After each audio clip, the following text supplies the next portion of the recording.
Yeah, I'm just recording. Don't worry, I'll edit it out. The things we don't want in it. No worries, of course. Yeah. Yeah, same here. So yeah, I'm recording on my end as well. But yeah, we're good to go whenever you want. All right. So yeah, you can start with the way that you introduce your viewers first, Fair I enough. guess. Fair enough. All right, hello and welcome back to Real Seekers. I'm your host, Dale, the Real Seeker. And today I have a special treat for you. I am joined by a guest who's not just a guest. They're actually going to be kind of my co-host. We're doing kind of a joint show today. But Charney, welcome to the show. How are you? Thank you. It's so great to be here. I'm very well. How about Excellent. you? Yeah, I'm doing great. So just so the audience, my audience knows, Charney was someone who has reached out to me, as a new convert and stuff like that, and they have a ministry kind of focusing on evangelizing Jews, specifically. I think you had mentioned you have a lot of Jewish students. You teach ESL and stuff like that. But before I get into it, we're going to be interviewing each other. And just to start off, Charney, I want to turn it straight over to you to just introduce the audience as to who you are, a bit about your background, and share some of your faith journey, if you don't mind. All right. So yeah, I'm from South Africa and I sort of grew like I could say half secular, half Christian in the sense that my parents did believe in Christianity. They did go to church, but they never talked about God, and I stopped going, and they didn't challenge me, and I had answers, and they didn't have questions. So then after that, I was pretty secular, hanging out with the secular crowd. And about, I guess, 5 years ago, I did find an answer to those unanswered questions, which led me to Christianity. Do you want me to give my full testimony or just this brief summary? Yeah, go ahead. Whatever you want to do on your end. It's your testimony to share if you want. Okay, so I can start with the testimony. Sure. All right, so growing up, this is actually a very weird story for most people, but we had a nanny that was living with us. In South Africa, this could be common. You're not necessarily rich or anything if you have a live-in nanny with you. And this nanny, I'm not sure exactly what her background was. She's a Khoisan woman, which basically it's a mix of different ethnicities. And many of the Bantu people and some of the Khoisan people as well, they have this sort of witchcraft thing. So they have sangomas where they go to. It's like informal, sometimes in the rural areas and things like that. So basically, she lived with us, and the only thing that she really said about it was that she is a seer. So she could see dead people. And she was like my second mother. My mother was working a lot, so she basically raised me.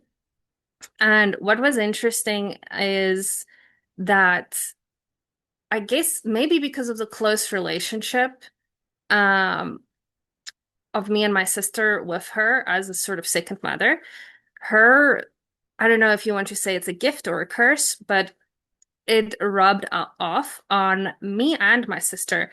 But the interesting part was it rubbed off in many different ways. So, for example, with me, I could also see these people that she could see, whether it be in my house or outside of my house when walking.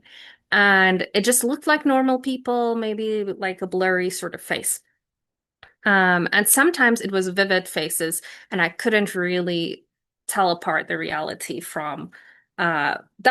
Those instances probably happened only twice, but most of the times I knew that this was not real, or it's a spiritual. Now I know it's a spiritual realm, but in that case, I was like, oh, it's not real because I was leaning more toward atheism.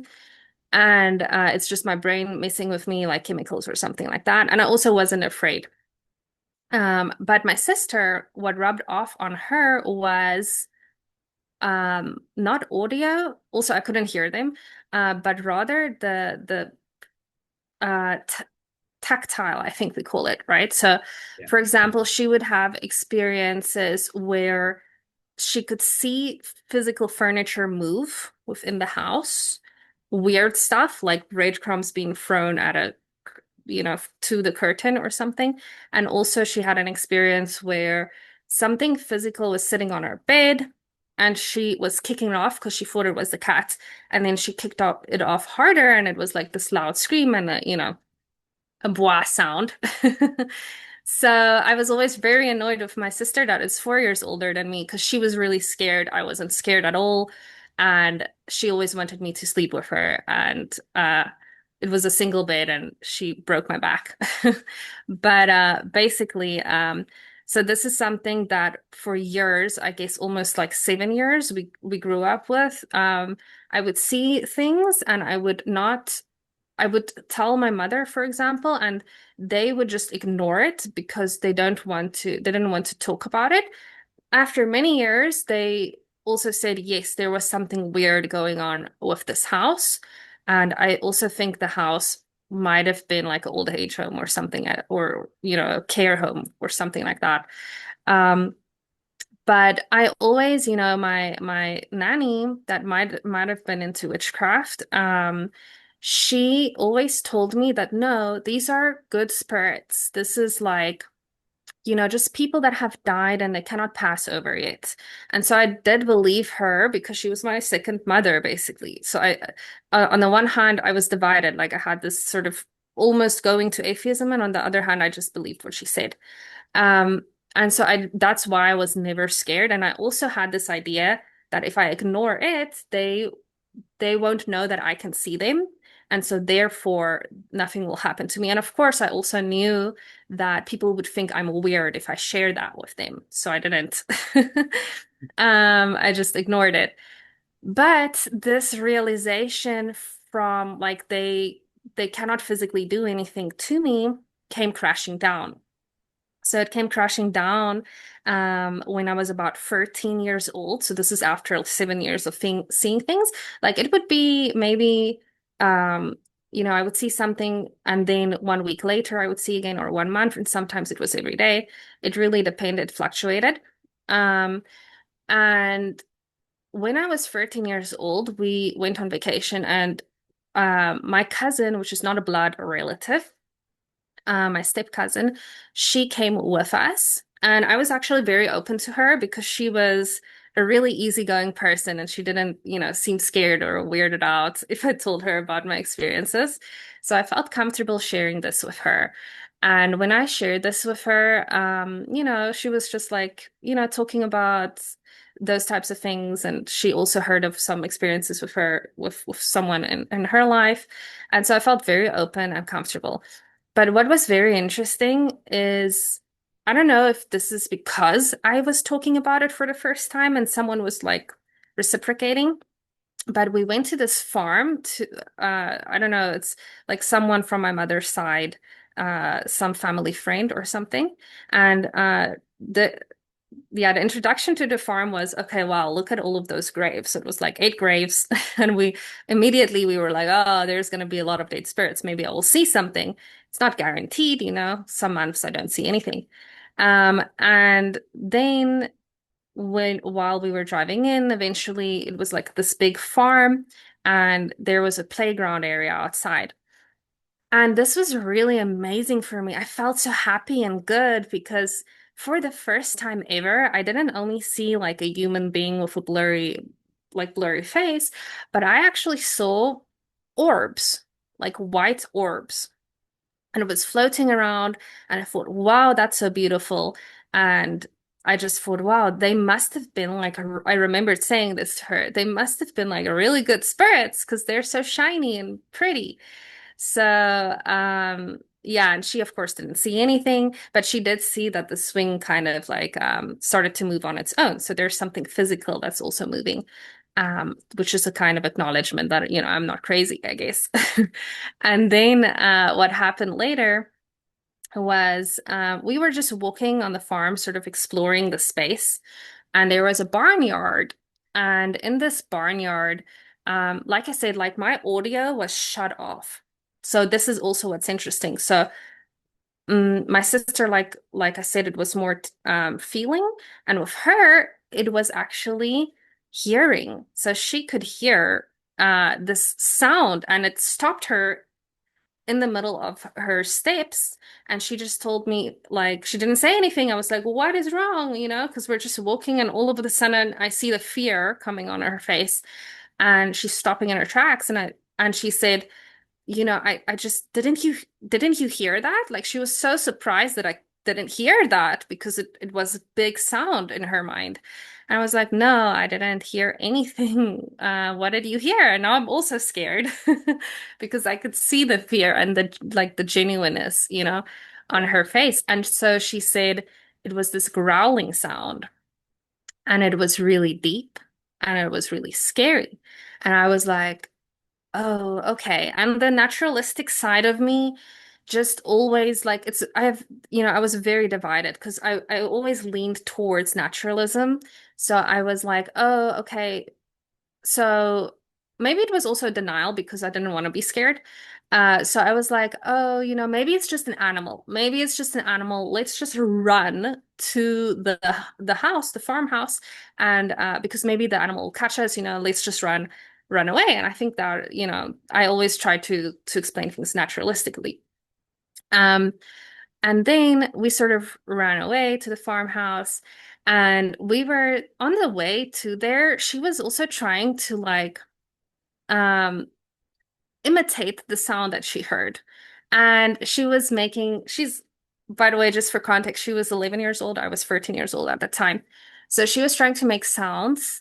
And the sounds that she was making was, the typical 11-year-old that you can think about trying to make a scary roar sound. So it's like, roar, something like that. Like, it's not scary at all when it comes out of her mouth because she doesn't have the tone of voice to do it. And I was like, oh, okay, I don't know what it was, whatever. And I didn't care about it so much. So eventually, we went inside, we settled down, we were eating cookies like girls would do. And she was kind of on a swivel chair, and she took a cookie and she turned in her swivel chair around. And she looked at me, and the cookie was like up to here, and then she just started to sort of look at the cookie and freeze. And this is kind of the scary part. I'm not trying to spook anyone, but this is my experience. Her hand just dropped, and she, for a lot of seconds, which felt like forever for me, just looked at her hand, and then she started to look up very slowly. And then after that, uh, just not breaking eye contact, she made this sound that was so deep and so frightening, but also like it sounded like it was trying to communicate something, so it could have been Latin. I don't know. I don't know. Usually in scary movies, it's Latin, right? So, um, and it didn't last a long time. But this was really creepy, but still, in my naturalistic mind. And not trying to be scared. I was just like, oh, okay, is that what it sounded like? Remembering that she was trying to imitate the sound. And I was like, now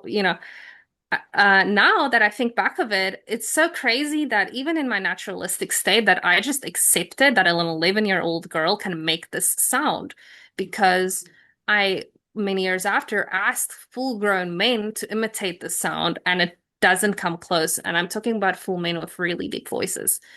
Um, so it doesn't come close. So this is not, it really cannot be explained in a naturalistic way.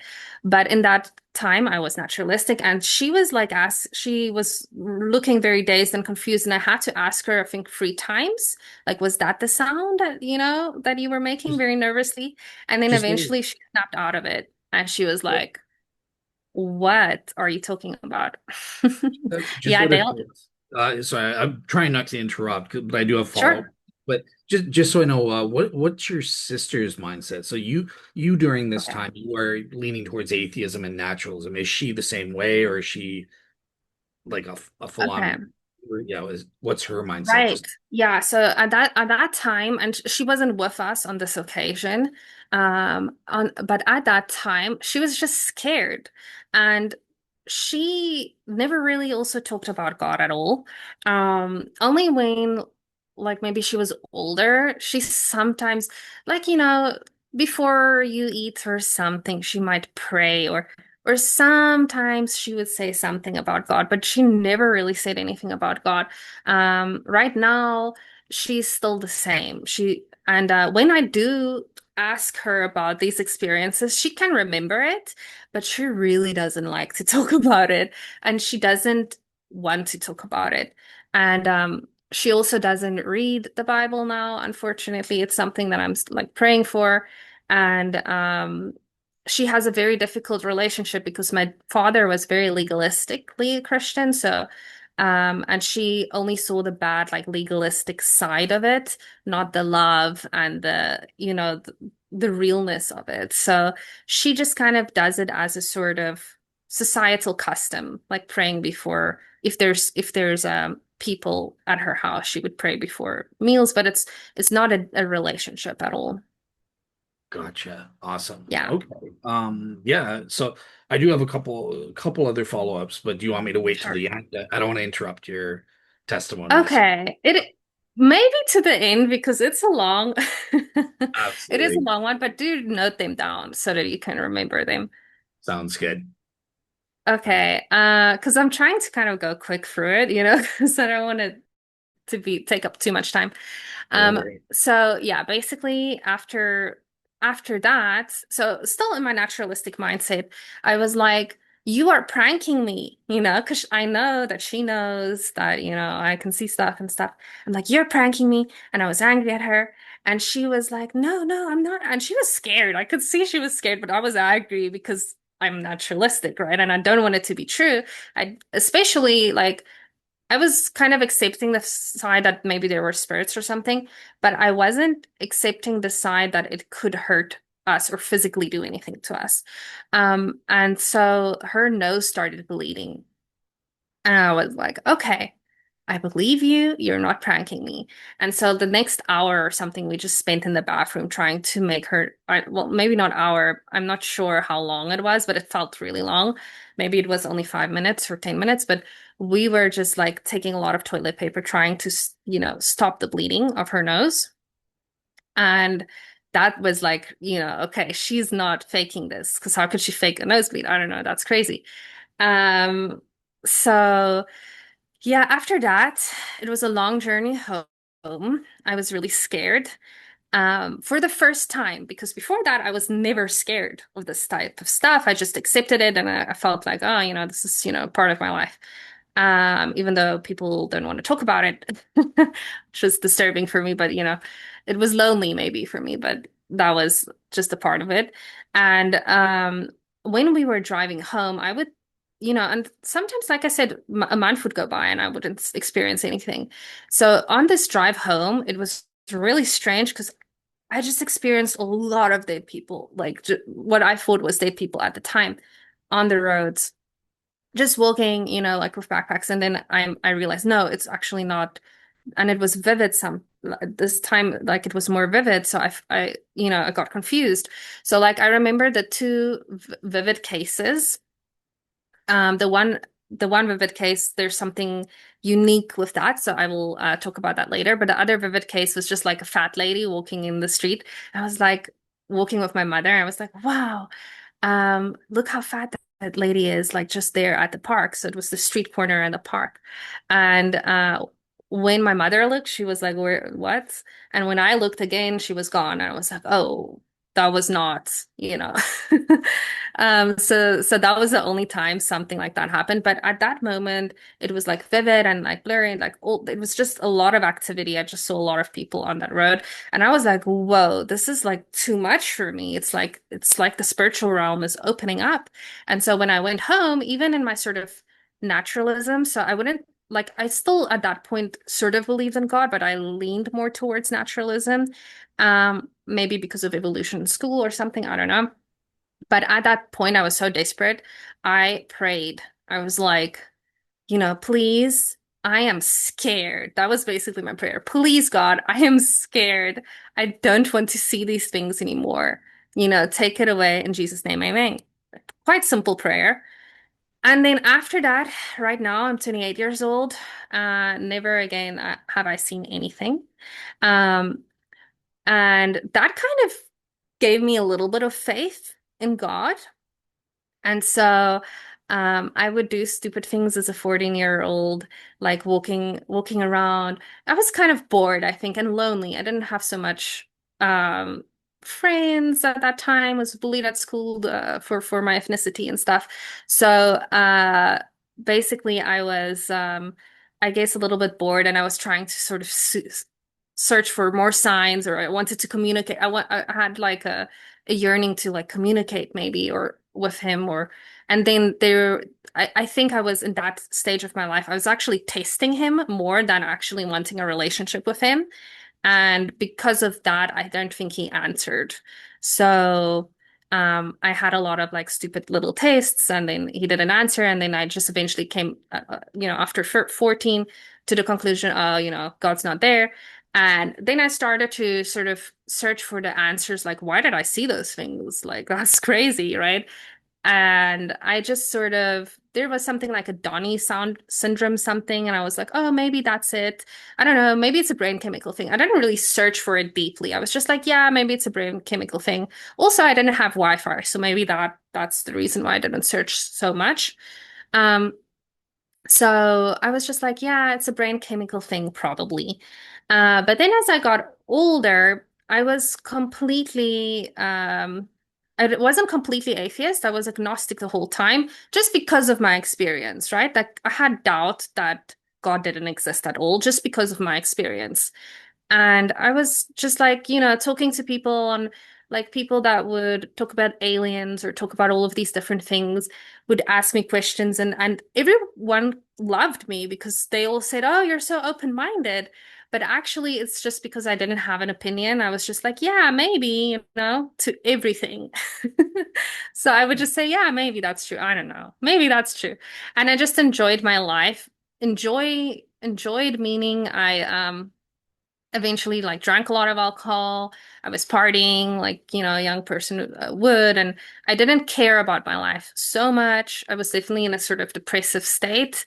And yeah, I was just trying to have fun all the time. Like that was my desire, I guess. And eventually, um, I had an experience where I was living in a commune, like a communal area. And one of my friends that I had for many years moved in, and he also like was, partying, things that I used to do. Marijuana still lasted a while, but that only stopped when I actually felt conviction for it, and I didn't feel conviction for it in the beginning. And yeah, I later on started to sort of watch more testimonies. I think in the beginning I was because my introduction to it was sort of darkness. I was more interested in the darkness and looking at Christian testimonies of darkness. By the way, there's like de la Fé testimonies where a lot of the New Agers experience demons and things like that. Um, and so I was more interested in like that darkness phase. And now, I'm at the point where I'm more interested in the relationship with God and That yeah, commitment. bettering myself and stuff. Awesome. Awesome. Yeah. Well, thank you. Thank you for sharing. And I think it is important. Look, the Holy Spirit attests and to our spirits and uses different types of experiences and stuff like that. I'm always called a weirdo on my end for my own journey and stuff. So, yeah, I think it's wonderful that the Holy Spirit works with us as individuals. He cares about and knows what will speak to us and bring us to Yeah. faith. So, yeah. Yeah. It is crazy because he was definitely trying to evangelize me. And he like I was asking more questions about this, and he was just like, nah, and he just wanted to talk about something else, right? Because he didn't realize like what big of a change that one small sentence had for me personally. So yeah, it's very interesting. And this is kind of something that I was thinking about, um, you know, you never really know what to say to someone when you're evangelizing because you don't know that person and you don't know the subtext.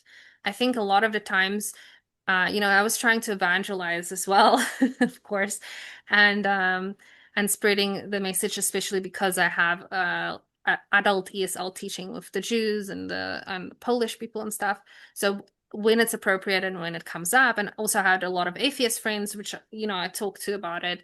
Um, and it's kind of discouraging, when you don't feel like you're maybe you can say, okay, you're planting seeds, but it's kind of discouraging. But I just feel like, yeah, everyone is so different, and it was very interesting for me that you came to this sort of intellectual conclusion of, oh, God is real. That is very interesting. Yeah, yeah, absolutely. Well, I'll switch gears and I'll hand you the reins, but just before I do, just in like 5 minutes or something, so I want to make sure you have time to Mhm. interview me and do what you want. But I'm kind of curious. So not in your testimony, you mentioned that you have Jewish students. So like you are kind of specializing in evangelizing Jews in particular. So I'm kind of curious, like why did you want to target like Jewish evangelism as opposed to other topics or something? Yeah, so I'm kind of right now, I'm in the space of I thought maybe I should um specifically target the Jews. I'm not exactly sure if that's where I'm heading in the future. But the reason why I started to think maybe I should do that is because I am talking with them and I can see there's so much sort of misconceptions out there about Christianity. So, for example, like I said before we started the recording, there are many Jewish people that doesn't even know that Jesus resurrected. So they know there's Christianity, but they think that, Jesus died. And that's like we believe he was God and he didn't resurrect. And there's also, yeah, there's a lot of in the beginning, I just thought, I was kind of romanticizing Jews. Because of verses like they are the chosen people, and because of the fact that I felt like, oh, they were literally there, when Jesus was there, they were in the same place. They were the first one to sort of receive the Torah and the Tanakh. And then when I started to sort of speak to them, to be very honest, the romanticization started to fall away, because I just started to see, wow, many of my students that is interested. Not a lot of them are just secular, which is crazy because I would talk to a secular Jew and then it will be like Purim, and they actually know the biblical story of why we have Purim as a holiday. The story, they have all of these biblical things in their surroundings and they can tell me about it, but they're secular. And then also the ones that aren't secular, they have this interpretations of Rashi, which it's literally like in their Bible, next to their Bible, they have commentaries on Rashi. So every single verse that might seem like it's pointing to the Messiah or Jesus, Rashi has an interpretation of it. And a lot of the verses are actually rewritten, like pierced for my transgressions. It's eventually something like lion for my transgressions, which doesn't make grammatically sense. So yeah, they have so much sort of, I feel like they're so close. You Yeah. know, I don't they're know. so close, but so far. And there's definitely some type of stigma around Christians, of course, like the Byzantine Empire, where Christians kill them, puts them off, and some Jew also just Jewish student also told me, for example, um, when I think of Christians, I don't think they like us. I'm like, oh, why not? Well, because we killed Jesus, right? I was like, yeah, but Jesus is also it's a Jewish man, right? Messiah. So so yeah, they have all of these misconceptions and it runs really deep. So yeah, I guess I'm just interested because there's a lot to learn still. Yeah, yeah. And they're kind of closer than most, I would say. Yeah, for sure. I totally agree. And it's important to know there is a difference between biblical Judaism and what Mm. today is rabbinic Judaism. And Yeah. that's where they get all these misconceptions and stuff like that. So, yeah, Yeah, great. like the word Yeshu.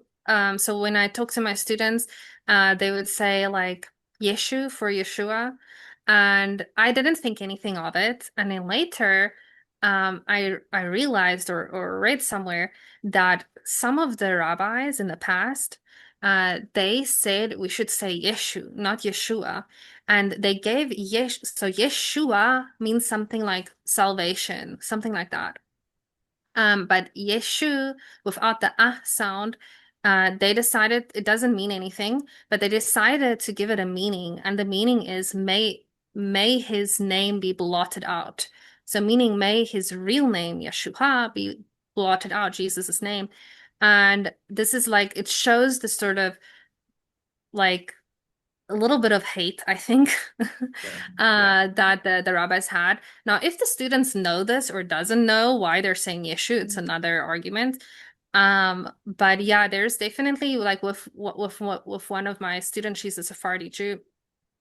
Like we would sort of speak about things and I mostly talk about the Torah and Tanakh. I don't really go into the New Testament because out of respect for her, but she is actually interested in those topics. And of course I try to like kind of lead her towards or guide her towards, look, Jesus is in your Torah and Tanakh.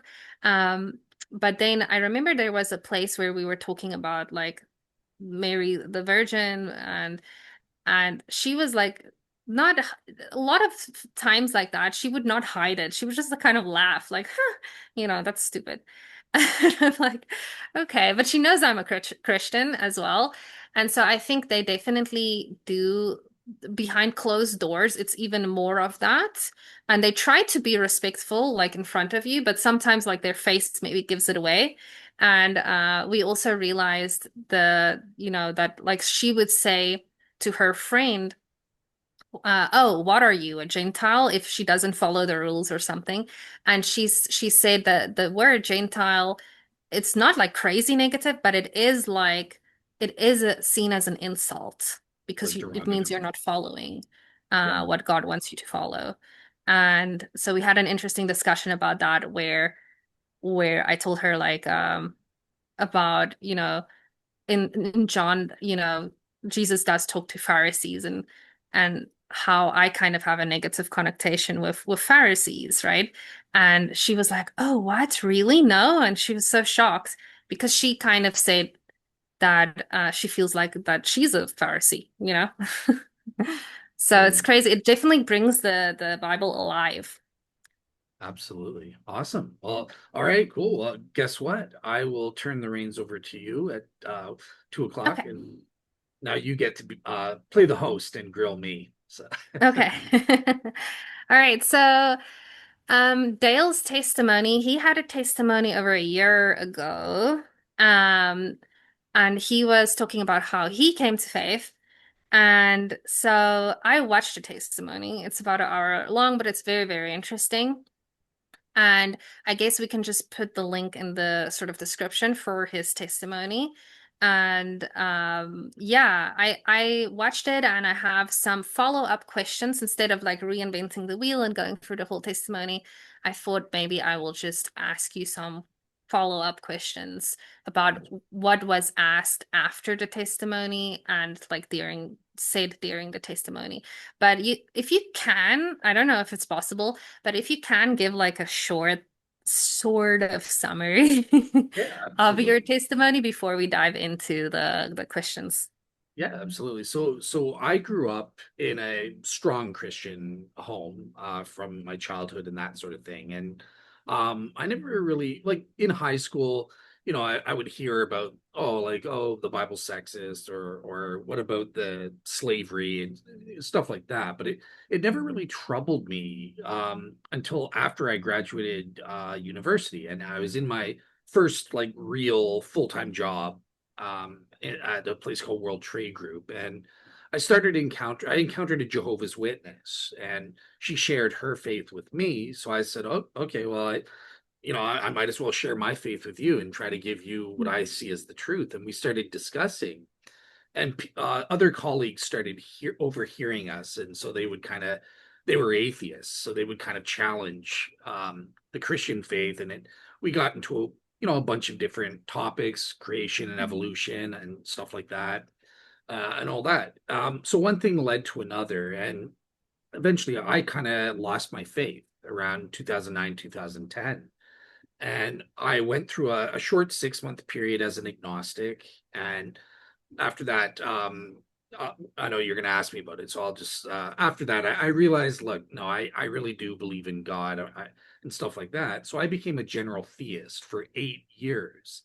And I kind of dedicated myself to doing religious research and looking at the evidences for and against each of the major world religions. And in the end, on May 5th, 2018, I realized that Christianity is the one true religion. It is actually the religion that is revealed by God, that will allow Yeah. me to achieve our ultimate purpose. And so I came to faith, and then I've been doing podcasts on Christian apologetics topics ever since. Yeah.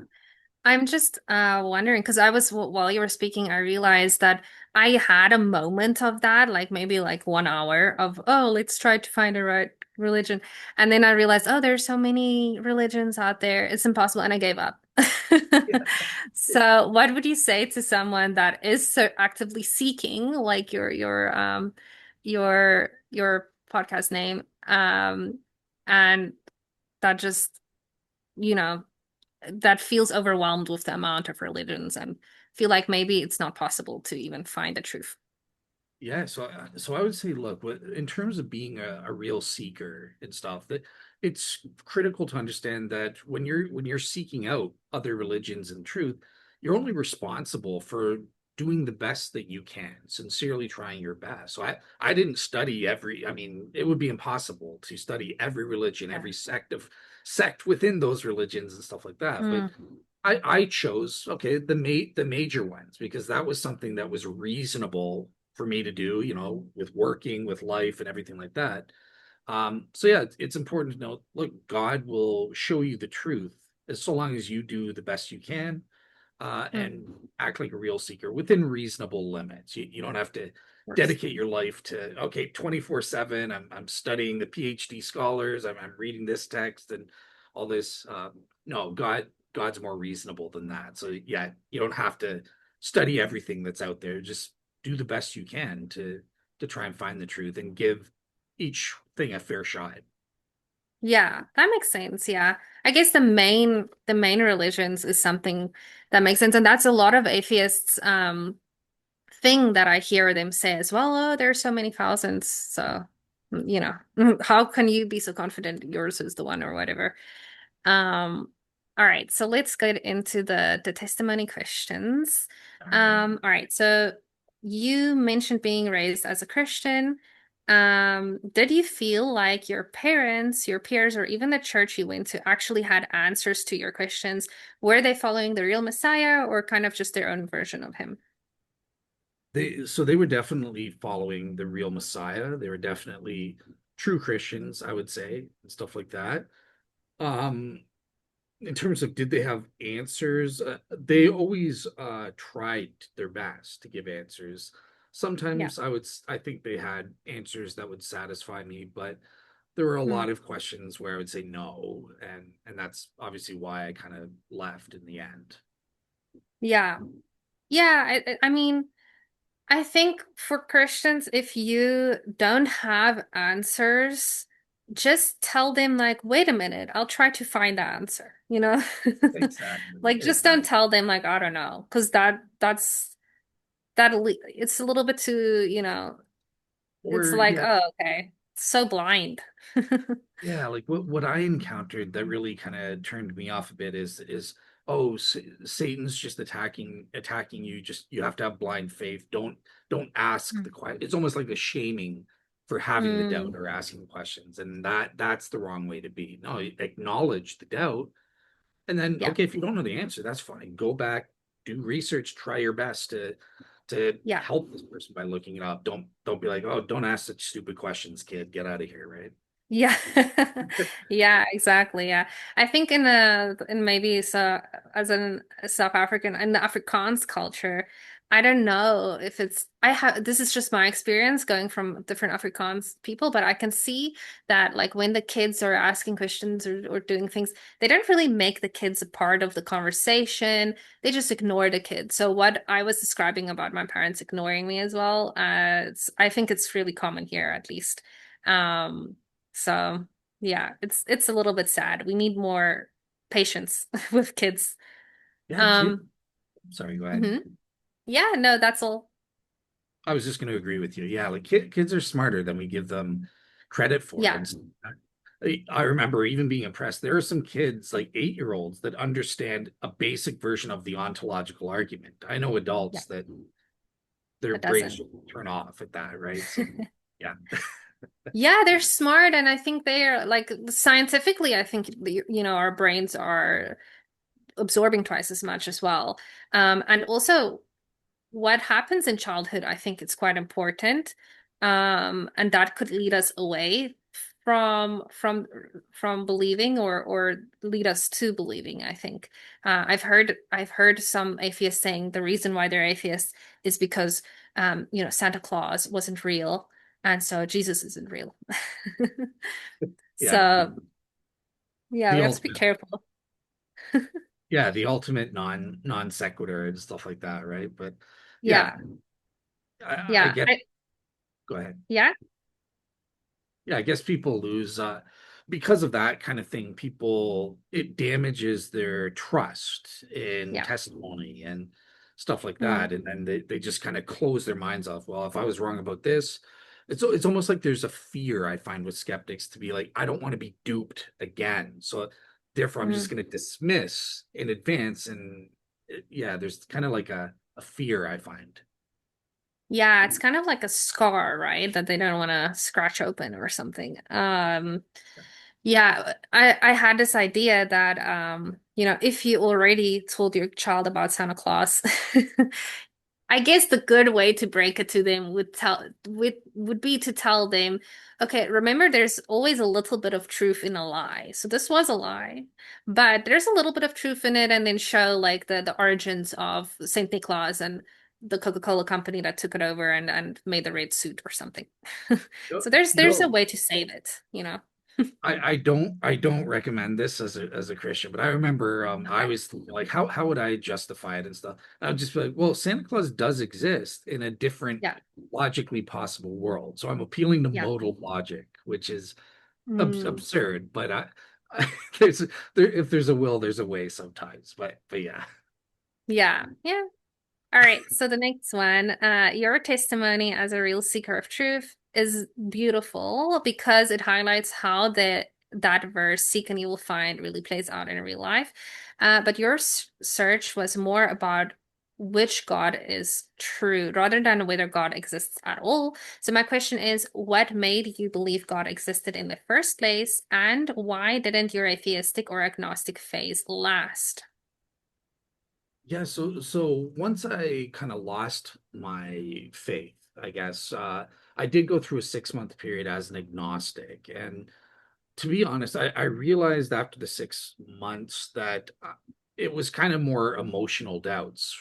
I was just, I had that same thing I just accused the skeptics of. Like, okay, I've come to learn that Christianity's false, therefore everything's probably false. So I'm throwing God out with the bathwater Mm, type thing. Once I kind of realized, look, I do actually believe in God based on the evidence.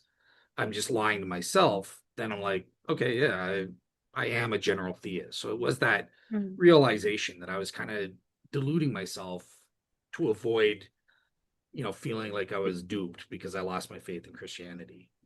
So when you say like the general evidence, do you mean like just the fact that we exist, like nature, science, or what was Yes. the sort of evidence generally?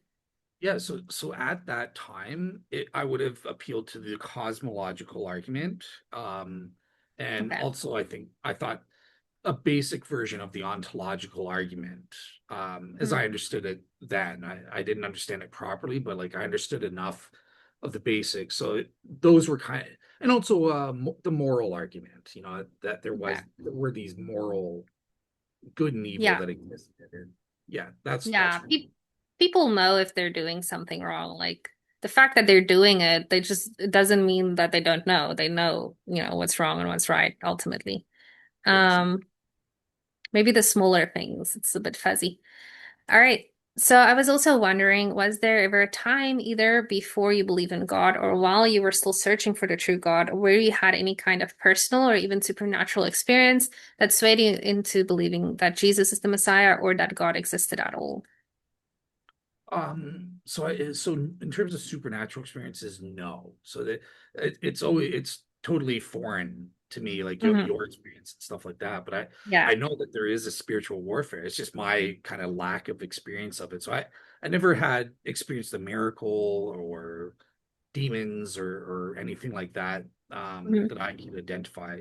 I have had All right. personal Hmm. experiences that I believe in hindsight now, where like the Holy Spirit prompting or guiding me. And I Hmm. felt again during my unbelieving phase, I wouldn't have said, "Oh yeah, the Holy Spirit's guiding me," but I felt He was Yeah. with me on that journey, and I felt that. Um, Hmm. yeah, Yeah. Yeah. So do you have like an example of it on the top of your head, maybe? an example of well. Well, I guess, yeah, like the fact that God, I could detect his providence, in helping me be so lucky to reach out to many scholars and stuff, right? So, Hmm. for Oh example, yeah. Tony Costa, and that he is so willing to sit down and help me answer my questions. And then through him, when he had to go, he passed me to Gary Habermas. So that's the Hmm. best I would say that I could see or detect his like providential hand helping me Yeah. along the way. But I don't have a dramatic, cool like story or anything like that. So yeah, Yeah. Yeah, it's usually in hindsight, right? In hindsight, when you look back and you don't really, really realize it in that moment specifically.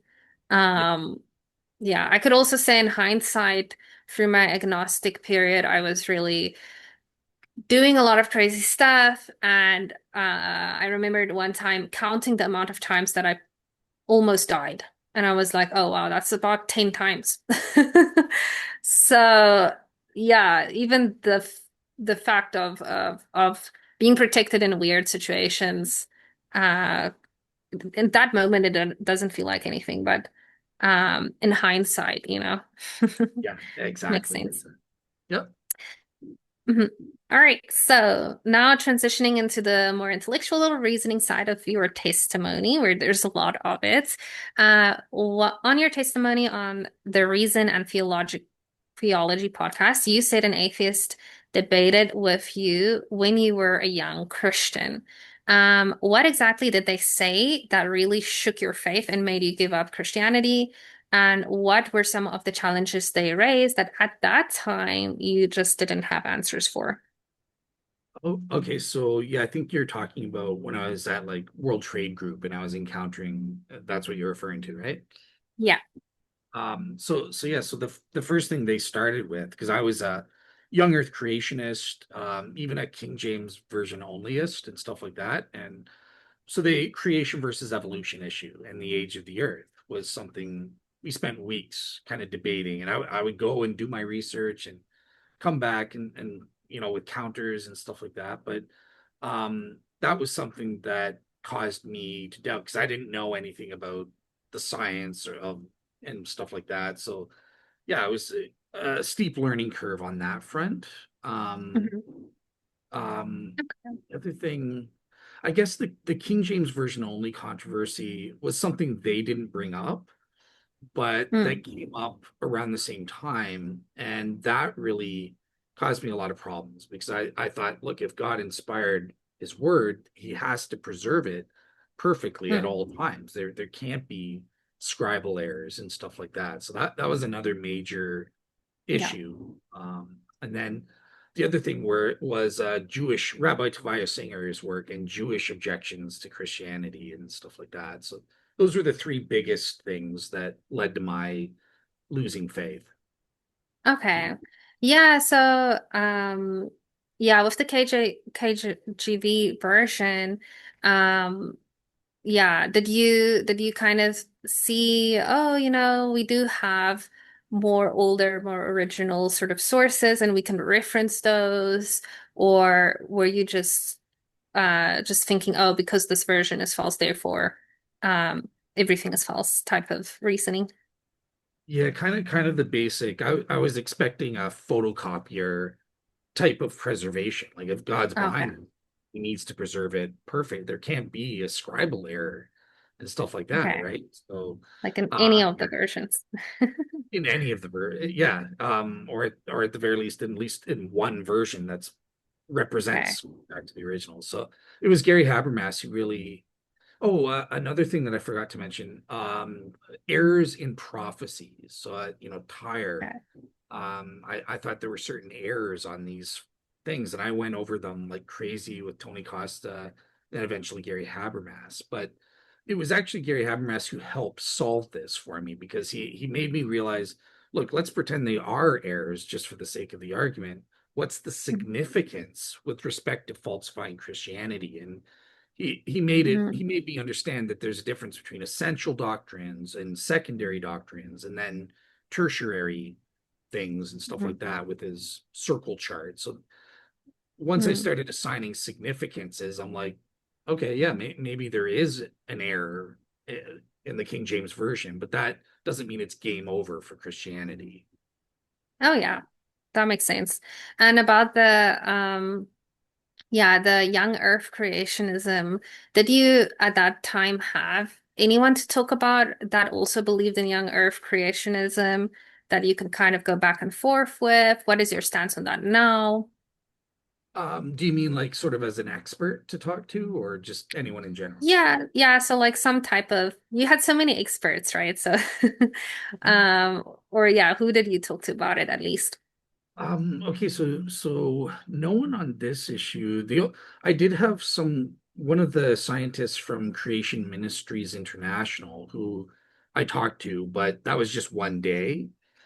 Mm, So I didn't really have experts to talk to, but I did an insane amount of research and I found a mm, lot of people, even Kent Hovind or Answers in Genesis, ICR, the Institute for Creation Research, and stuff like that. mm, And through them, I learned of the research, and I did actually find it somewhat helpful because at that time I was just looking for, hey, if it's even possible, I don't care if it's mm, improbable or whatever, but even if it's just 1% possible, that's good enough for me to mm. believe it's true, kind of thing. So yeah, I Okay. think yeah, go ahead. And your conclusion was it's 1% probable or no? I do believe it's more than 1% probable, but I do think at this time I'm an old Earth creationist. I think it's very improbable to be true. Mm, Um, I would say I'm between 80 and 90% certain of that. Um, but yeah, okay. I think yeah, young Earth creationism is plausible. I wouldn't say like, oh, you're ridiculous if you believe it or something like that. Yeah. Okay. That's good to know. All right. So, you also mentioned that you created this 11 premise deductive argument that showed Christianity scored a bit higher, around 53%, which I thought, oh, it's pretty low, in probability compared to all other religions, but this was higher than the other religions. And you said you were actually biased against Christianity when you were putting together the arguments for and against it. So that before even starting Christianity, only had about a 5% chance in your mind. So here's a three-part question on that. Why were you biased against Christianity? I think in my mind, it was to counter my bias for Christianity because look, just being honest kind of thing, Christianity was the religion I knew and grew up in. And Hmm. I think it's the religion I wanted to be true. So I think I was kind of cheating against it to be like, to kind of say like, look, let me consider the worst case scenario on all of these negative evidences, all of these doubts or objections to the faith. Let me just grant it to the skeptic to the Hmm. maximum degree. Um, Hmm. and if the positive evidence is so strong that it can overcome that, And with the other religions, I'm not starting with that very low prior, and they still fail, then I'm confident I've got the truth. Like, yeah, Christianity Mm, is revealed by God. So that was okay. kind of an evolution. It was a counter. Just a counter. Yeah, that makes sense. Yeah, when I was growing up, I just had this sort of annoyance towards Christianity. So I didn't want it to be true because the people that was Christians didn't really reflect anything that I thought was good. And because they didn't have answers, I just thought they were a little bit stupid. Fair. So, yeah, I think, yeah, that makes sense that you actually wanted it. So I guess the Christians in your life at that time, or the idea of Christianity, it was a good thing, right? Because you wanted it to be true. Yeah, I've had genuinely like good experiences with Christianity. There Hmm. was one exception, but again, that was kind of later on in life where I think Mm, the pastor who took over for my old pastor, um, he was a little bit of a cult type leader kind of thing, right? So yeah. he's ruined the church now and stuff. But yeah, that was later in life, and I was only there for like a couple of years before I left, anyways. So yeah, Okay. So the previous one, you would say very warm, welcoming, sort of good people. yeah, exactly. Like he cares about you. He doesn't know an answer. He'll go back and try his best to research it again, whether the answer worked or not. I loved the heck out of it that he actually cared and was doing his Yeah. best. Yeah, it's a form of love, right? Just spending your time on something for someone. All right. And the next question is, if you had to redo that whole thing now without any bias, how much higher do you think that percentage would be? I'm not, so I have to do the calculations. I use Bayes' theorem to do it, but it would definitely be much higher. I would probably say, just guesstimating, probably in the high 70s. Mm, The reason being is I would evaluate the negative evidences properly. So I wouldn't just assume, oh, 95% proven Christianity's false on the negative mm, evidences. I would actually assess those fairly. And on the positive side, a couple of the positive evidences have actually increased. So I think the shroud would be going up. The inner witness of the Holy Spirit has gone up from, it was 75% that I signed up mm. on the moment of my conversion. I would say it's now about 88%. Yeah. So yeah, it would be much higher. That makes sense. Yeah, I was watching some researcher. I'm not really good at remembering names, but he was also assigning a type of number towards like post-resurrection. How did Jesus influence everything, like art, literature, whatever it might be? Um, all of that sort of pop culture stuff. How did he influence it? Like when you look at pre-resurrection and post-resurrection, or pre-Jesus at least and post-Jesus. And he said no other sort of prophet in any other religion or sort of religious leader or something like that has influenced the whole world, literature and art and things like that in that way. So yeah, I think his number was like really high, almost like 90 or something. So I was like, okay, that's crazy. So he was kind of his positive argument was kind of like based on the impact that Jesus Yeah. has had, kind of thing, and he's saying that was unique, I Yeah, guess. like in every realm, like architecture, art, and literature. Um, I think Interesting. th there was more on the Interesting. list. Yeah, All so right. that's something to look into as well.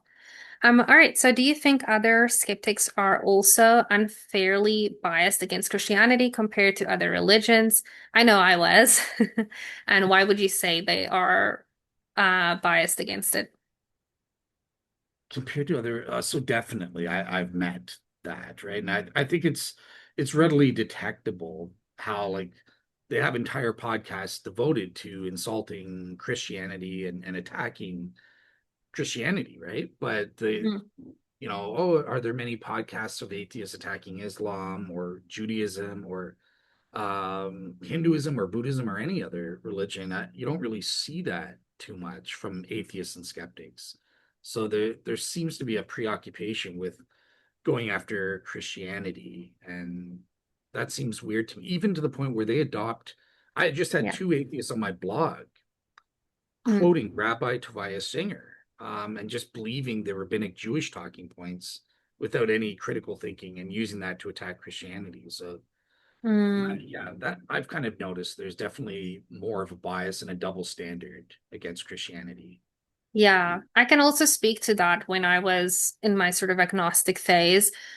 Definitely, there was a lot of Christian jokes that came up, like against Christianity, and for sure blasphemous things that I was saying without even thinking about it, even, in the presence of a Christian. And now when I think of it, like I was like, wow, that's so rude. And I just accepted it, and a lot of my atheist friends were also like that. So it was just kind of we were going off of each other's energy, I guess. Um, and yeah, I don't know. It's definitely I don't know. I was more open to Buddhism. I didn't know anything about Islam then, but I was definitely more interested in like or open to other things that people would talk to me about, like Buddhism or Hinduism or something like that. So Yeah, easy yeah, to it's very keep crazy. that popular. Yeah, I think it's a spiritual thing, don't you? I think so. Yeah, definitely. I think that look, to some degree there's a cultural explanation for it, for this bias as Mm, well, and as well as yeah. other reasons, right? Like Christians traditionally they'll turn the other cheek, whereas Islam they won't do that. If you attack them, they'll fight back. So that's part of it, but I definitely see that there's a spiritual element to it behind this bias as well. Yeah. Yeah, that's true. People are afraid to ridicule Islam. Like you know, that's why I like David Wood so much because he's not afraid of it at all. Absolutely. Yeah, he's Um, awesome. all right. So you've said the Shroud of Turin also played a role in helping you find faith. What were the most amazing or convincing reasons that made you think it must be the real Shroud? Must be the real shroud in terms of it having covered Jesus or in terms of its miraculous authenticity. You Like can what add both, whichever you think is most interesting. okay. When I studied the shroud as an unbeliever, believe it or not, I'm kind of weird. I don't even care whether it covered the historical Jesus or not. Let's pretend it's medieval. All I care about is Okay. can we prove these images were created miraculously or not? And just to Hmm. clarify, I do think the evidence supports that it covered Jesus historically. But I was Mm, just saying, like, at the time, I didn't care either way. mm, So on the miraculous end, I would say that I think there are certain features. So for example, there's the photo negativity of the image or mm, quasi negativity. The images contain three-dimensional information. They're mm, superficial, only on the top layer. The color is uniform, so it's not, one thread is more darker yellow than another or something like that. mm, And probably the most incredible feature is the fact that whatever form these images followed a vertical encodation path, right? So it went in a straight line from the body to the cloth, kind of thing. mm, So what kind of mechanisms would be straight vertical lines and stuff like that? And mm, this a lot of people say is suggestive of some kind of radiation from the body to the cloth, and that doesn't happen naturally. That's a supernatural act. So the fact if we can prove that these images are can be only formed supernaturally, and obviously the context is it's Jesus attesting to his death, his crucifixion, scourging, all of that, and implies his resurrection because that body somehow miraculously left within a few days before decomposition accumulated on the shroud, and while the body was still in a state of rigor mortis, and it left miraculously, leaving behind these images. That implies it's speaking of the resurrection in mm. context. So that's what most amazes me there. Yeah. Yeah. Today I heard something about there's face cloth that is like one of the verses, it says like a face cloth that is put separately from the shroud. There's Yeah. nothing like There's connected with that that proves anything, right? no, well, we do. It's called the Sudarium of Oviedo, and Oh, I didn't know about that. it's held in Oviedo, Spain, and it has been studied by scientists. Forensic scientists have proven that these two cloths covered the same bloody face, because the blood stains Mm-hmm. geometrically are in the same relative position, shape, and size to a Mm-hmm. remarkable degree. Even the body fluids, and based on that, they can estimate the size of the nose, mouth, and facial region, and that matches on both cloths. Mm. There Yeah. have been, oh, go ahead. Oh yeah, And I'm just thinking like aloud. That's not easy to replicate, right? Without, it's I mean, impossible. yeah, you can't. I mean, maybe with like robots and machineries, but they didn't have that. No, exactly. Yeah, it's the scientist who's studying it. A friend of mine was on my show, Caesar Barta, and he actually tried to replicate these blood flows in a simulation with his daughter, and they came nowhere close. So the on the Sudarium and the Shroud, there's about a Wow. 75% correspondence at best. And this is a modern scientist who's purposefully trying to replicate it. I think he got somewhere between 20 to 30% Yeah, correspondence. So there's a it's pretty difference. bad. Yeah. Imagine a medieval guy doing that. No, it's not going to work. Yeah. Wow. Okay. That's crazy. I didn't even, yeah, I just read about that and I didn't know that they actually found it. Or so the face cloth is something that they would put on the face and then the shroud above the face, right? So the blood would kind of seep through the face cloth first and then the shroud. So no. Um, So no, the what they did is they would put the Sudarium over his face when he was still up on the cross, and it would cover his bloody face while they transported him to the tomb. But then, as mm, the Gospels say, they took it off and put it to the side, and then covered him in the shroud once he was in the tomb. okay, got it. Yeah, so this was kind of, I guess, because of his sort of disfigurement, or they didn't want people to see, his face. Yeah, Um, that didn't yeah, actually went to this event, right? yeah, yeah. No, you got it exactly. Okay, wow. All right, so in your religion authentication model, you say that the appearance to the 12 is the only one that qualifies as a ram. Hmm. And you explained that simultaneous group hallucinations are basically implausible. What would you say to skeptics who claim it was mass hysteria or some kind of psychosomatic event because the disciples were expecting something like a resurrection based on prophecy? Yeah, so I would say basically with that kind of thing, that doesn't work because the social contagion factor would actually work in the opposite direction, right? So let's say Peter had a grief-induced hallucination. He was the kickstart of this mass hysteria, and he was telling others, and then they were saying, "Hey, I saw him too. I saw him too." Now the problem is the nature of the resurrection appearance. They're seeing him in a way that is against their cultural expectations for the resurrection. So, number one, they're Mhm. seeing Jesus resurrect from the dead before the general resurrection. Right away, that's a mutation. But they're also seeing him in a mundane form.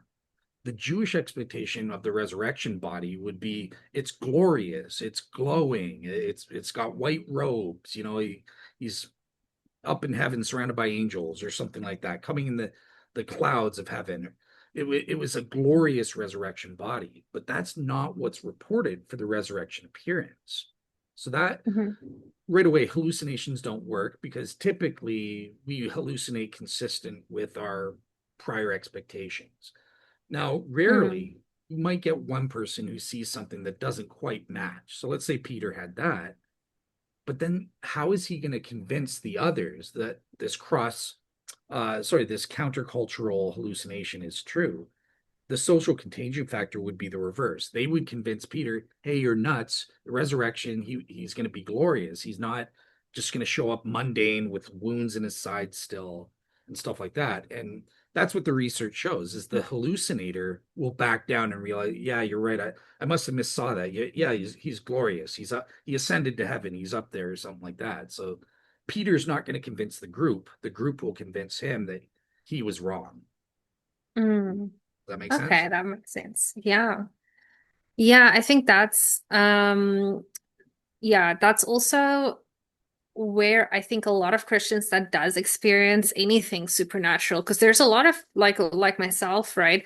Uh, a lot of people nowadays do experience something supernatural, and I think most of them probably stay quiet because there's no good reason to tell someone something, um, and then, to risk the possibility of them thinking that you're crazy. Yeah. Um, so yeah, the fact that like they were, yeah, putting it in accounts and in a time frame where, they could have been persecuted and many were persecuted. It's also a really deep one. Absolutely. Yeah, the persecution aspect proves that look, they were willing to suffer and die, willing Mm. being the operative word for their testimony that of this mundane resurrection appearance and stuff like that that violated what everything they'd been taught about how the resurrection and how the Jewish Messiah would operate. So I think that strongly attests to, yeah, they are telling the truth. They really saw something, and it's just Yeah. what's the nature of that kind of thing. And I Yeah, and think I can tell you, I guess it depends on personality types because they saw their claim was much bigger than what I'm saying, like experience demons or something. But even when I was telling like even my best friend the story, which I'm very comfortable with my best friend, my heart was beating because I don't really want to tell someone this. yeah, And now if I'm telling it, it's more of a um it's more for evangelizing purposes. So I'm sort of putting myself on one side. And for them, it's this really great thing that happened. So um yeah, it's even more difficult to talk about it. yeah, because Um that speaks to what I was all saying. right. Oh, So also to add on to Louis Dizon's point, would you agree that for skeptics to say the fulfilled prophecies about Jesus were inserted later, they'd have to believe in a massive, unrealistic conspiracy involving not just the disciples, but every early Christian, and even their enemies staying completely silent about it? Isn't that in the end way harder to believe than the resurrection itself? okay, so just so yeah, so you're asking skeptics who say that the messianic prophecies were written after Jesus, kind of thing. Afterwards. Yeah. That's like a not a well thought through, but that's one of the things that I see popping up a lot. Well, It's so I just a would, fairy tale. It's a storybook.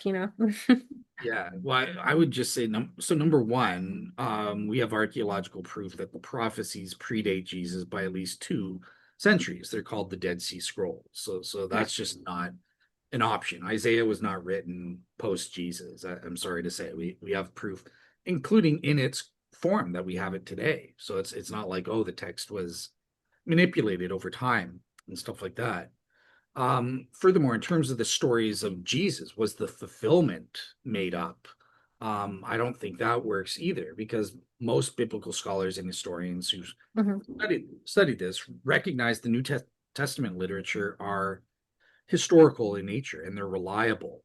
So when you study the gospel stories about Jesus and what he did, most historians say, yeah, it fulfills the criteria of authenticity, various criteria of authenticity. That's why even atheist scholars will admit, yeah, Jesus not only existed, but he claimed to be the Messiah. He claimed to be the Son of Man. He was a preacher preaching about God's kingdom and the repentance of sins. And he died on the cross. And then he had a group of followers who, subsequent to that, went around claiming that they saw Jesus risen from the dead afterwards. And, this basic outline, even atheists and agnostics will go like, yeah, that's historical because the evidence is just that good. Yeah, I agree with you. I think people that talks about that or claims that, it was written after, it just kind of proves that people don't even give the Christian claims the thought of day, right? Because they obviously didn't do any research. Exactly. Yeah, I had. Um, Oh, sorry. Go ahead. mhm. Yeah, I was come. had No, a I didn't.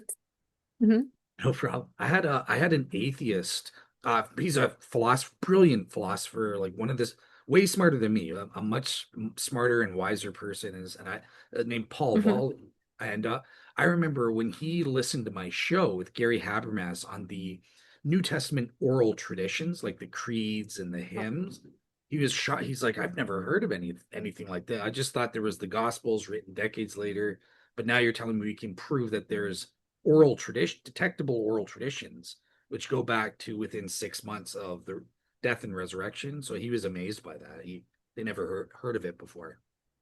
Mm. Yeah, I kind of feel like that also shows because I know a lot of atheists that would say, um, you're just indoctrinated, right? And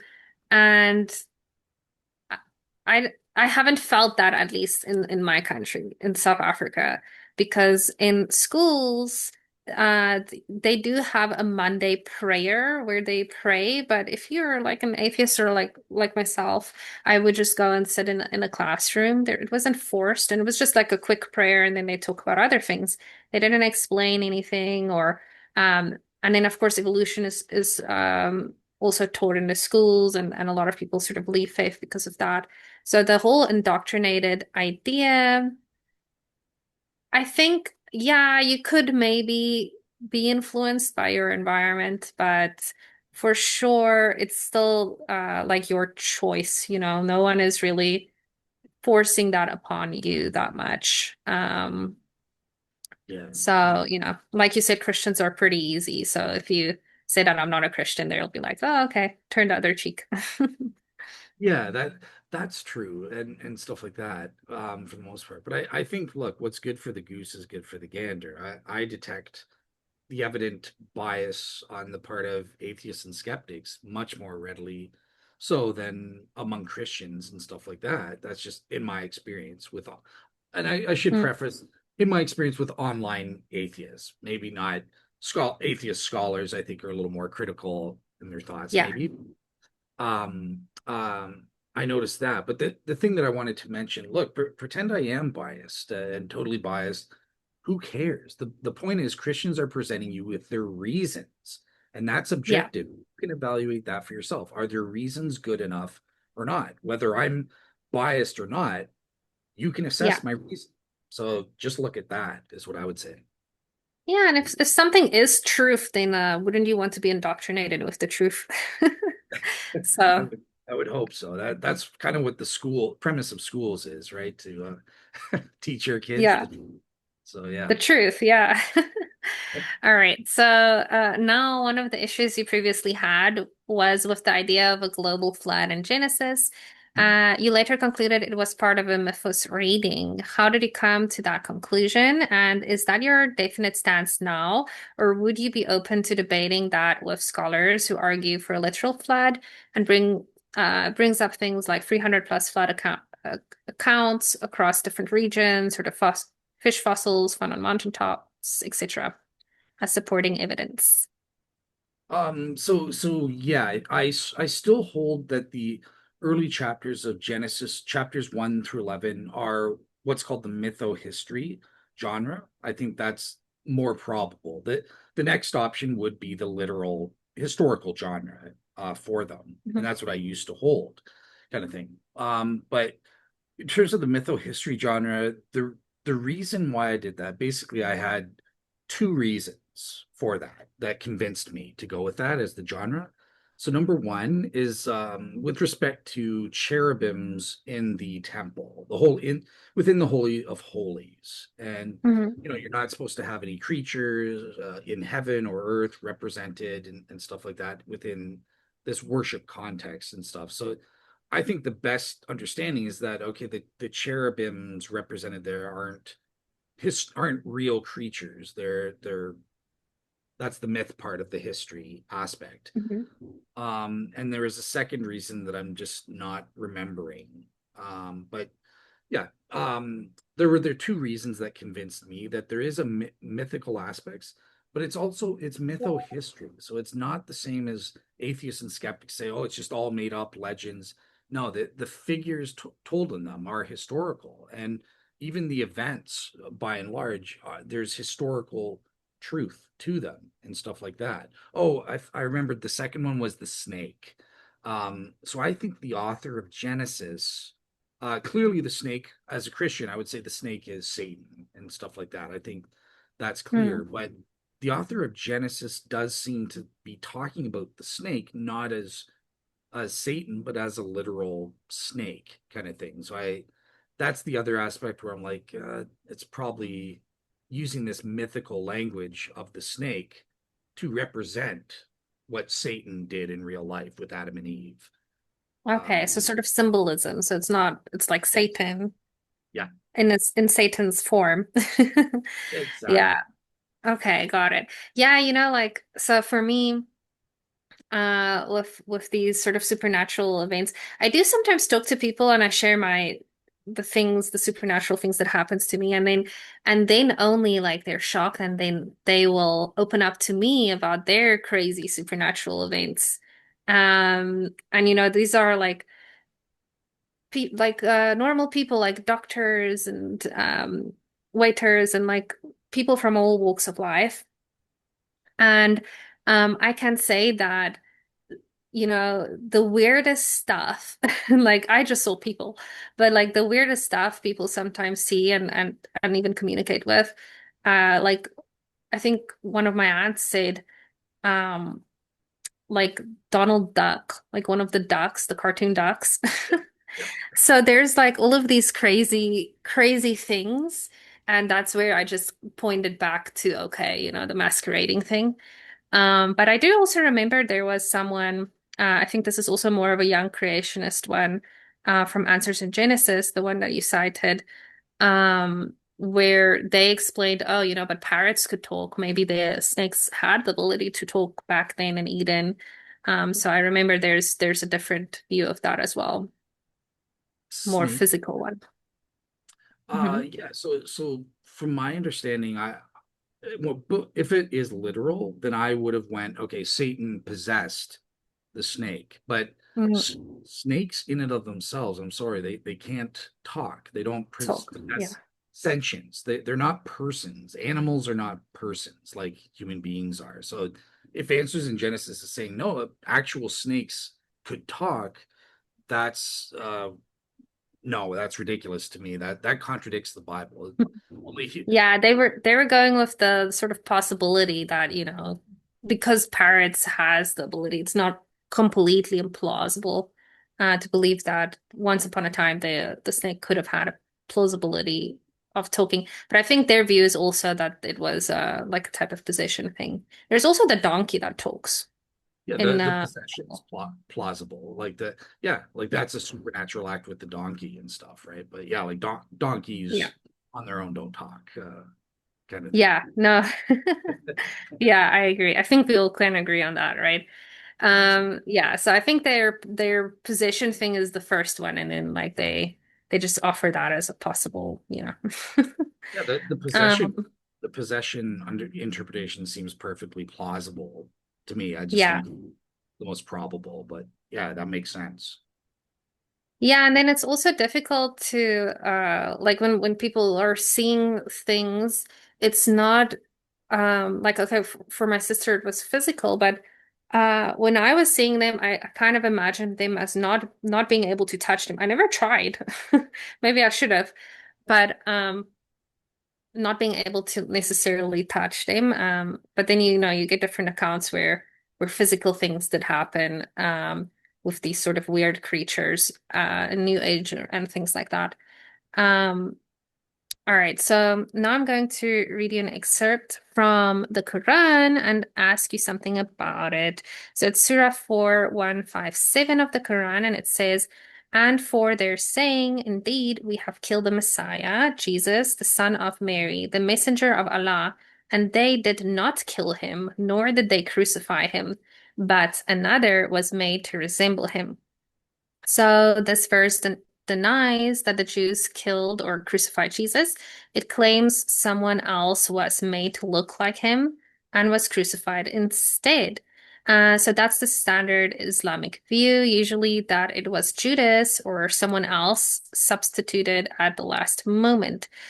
Christian apologist David Wood then asks, why would Allah trick people into believing Jesus died on the cross, which became one of the core elements of the Christian gospel, if it's not even true. Um, so yeah, what's your thoughts about it? Because I know in your testimony, um, you sort of spoke about, you know, the resurrection and Islam, and so what do you think about this now? Yeah, so look, I agree that if the majority interpretation is correct, that either a supernatural substitution or a supernatural swoon theory, that these are very problematic and don't work. And I would agree with David Wood that they would make Allah a deceiver, a trickster, a liar, and that's not God. God is a maximally great being. So that would be a disproof for Islam, in my opinion.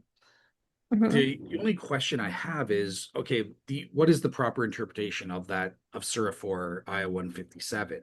Is it actually saying Jesus did not die, as the majority of Muslims say? And there, I'm not sure. I've read convincing argument by a scholar, Islamic scholar named Gabriel Said Reynolds, who argues in his paper, and I brought it up because a Muslim Jesus, dead or alive, and I think he argues that the Quran, the author of that verse of the Quran, could have been saying that, look, Jesus did not die at the hand of the Jews. It was the Romans that killed him. So the Jews did not kill him, and that Hmm. he makes that argument, and it seems reasonable to me. So I tend to not use this as a defeater for Islam. I gave them kind of, Hmm. okay, you can get out of it kind of thing. Okay. And I remembered also you said that you almost went for Islam. Yep. Yep. Um, yeah, was there some some reason for it? I think here there was a reason given. Sorry, let me read the reason that you gave in your testimony. I think it was because of the equidistant letter sequences in Islam that they were talking about. So actually I have a different question about this, so I will just ask you because there is a book called the Bible Code, and Yes. this also deals with ELS as well. Um, all right, so the Bible code is the idea that hidden messages or predictions are encoded in the Hebrew Bible using ELS, based basically skipping letters at fixed intervals. People claim that by doing this, they found phrases like Kennedy will be shot. Literally, I remember reading the book. And then it is like the date and like more specific details as well. Supporters say it's God's fingerprint in scripture. Mathematicians like Elia Reps were initially on board, but later many others showed that you can get similar patterns from books like Moby Dick. So they argued it's just a statistical fluke. So the question is, how do you compare those patterns you saw with Islam with something like the Bible code? Do you think one is more legit than the other, or do you think it's all just illegitimate? So I think obviously I'm not a Muslim, so I think it's all illegitimate. But for a couple of months, November and December of the year 2017, I was seriously considering becoming a Muslim based on this Mhm. numerical patterns, evidence, and stuff like that. So in terms of your question, how would they compare?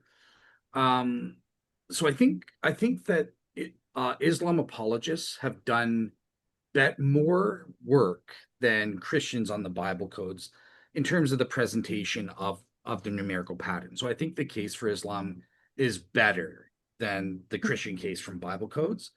But at the same time, the Islamic case is insufficient, and they're all just ultimately due to random chance or statistical anomalies. They don't persuade me that there's a design plan of God behind it or Allah. So the way I came to that conclusion, hopefully I'll sound better because I know I failed as an old Earth creation, and I think you're a young Earth. I'm not sure, but I I disbelieve in evolution, right? So I believe I'm an intelligent design theorist and stuff like that.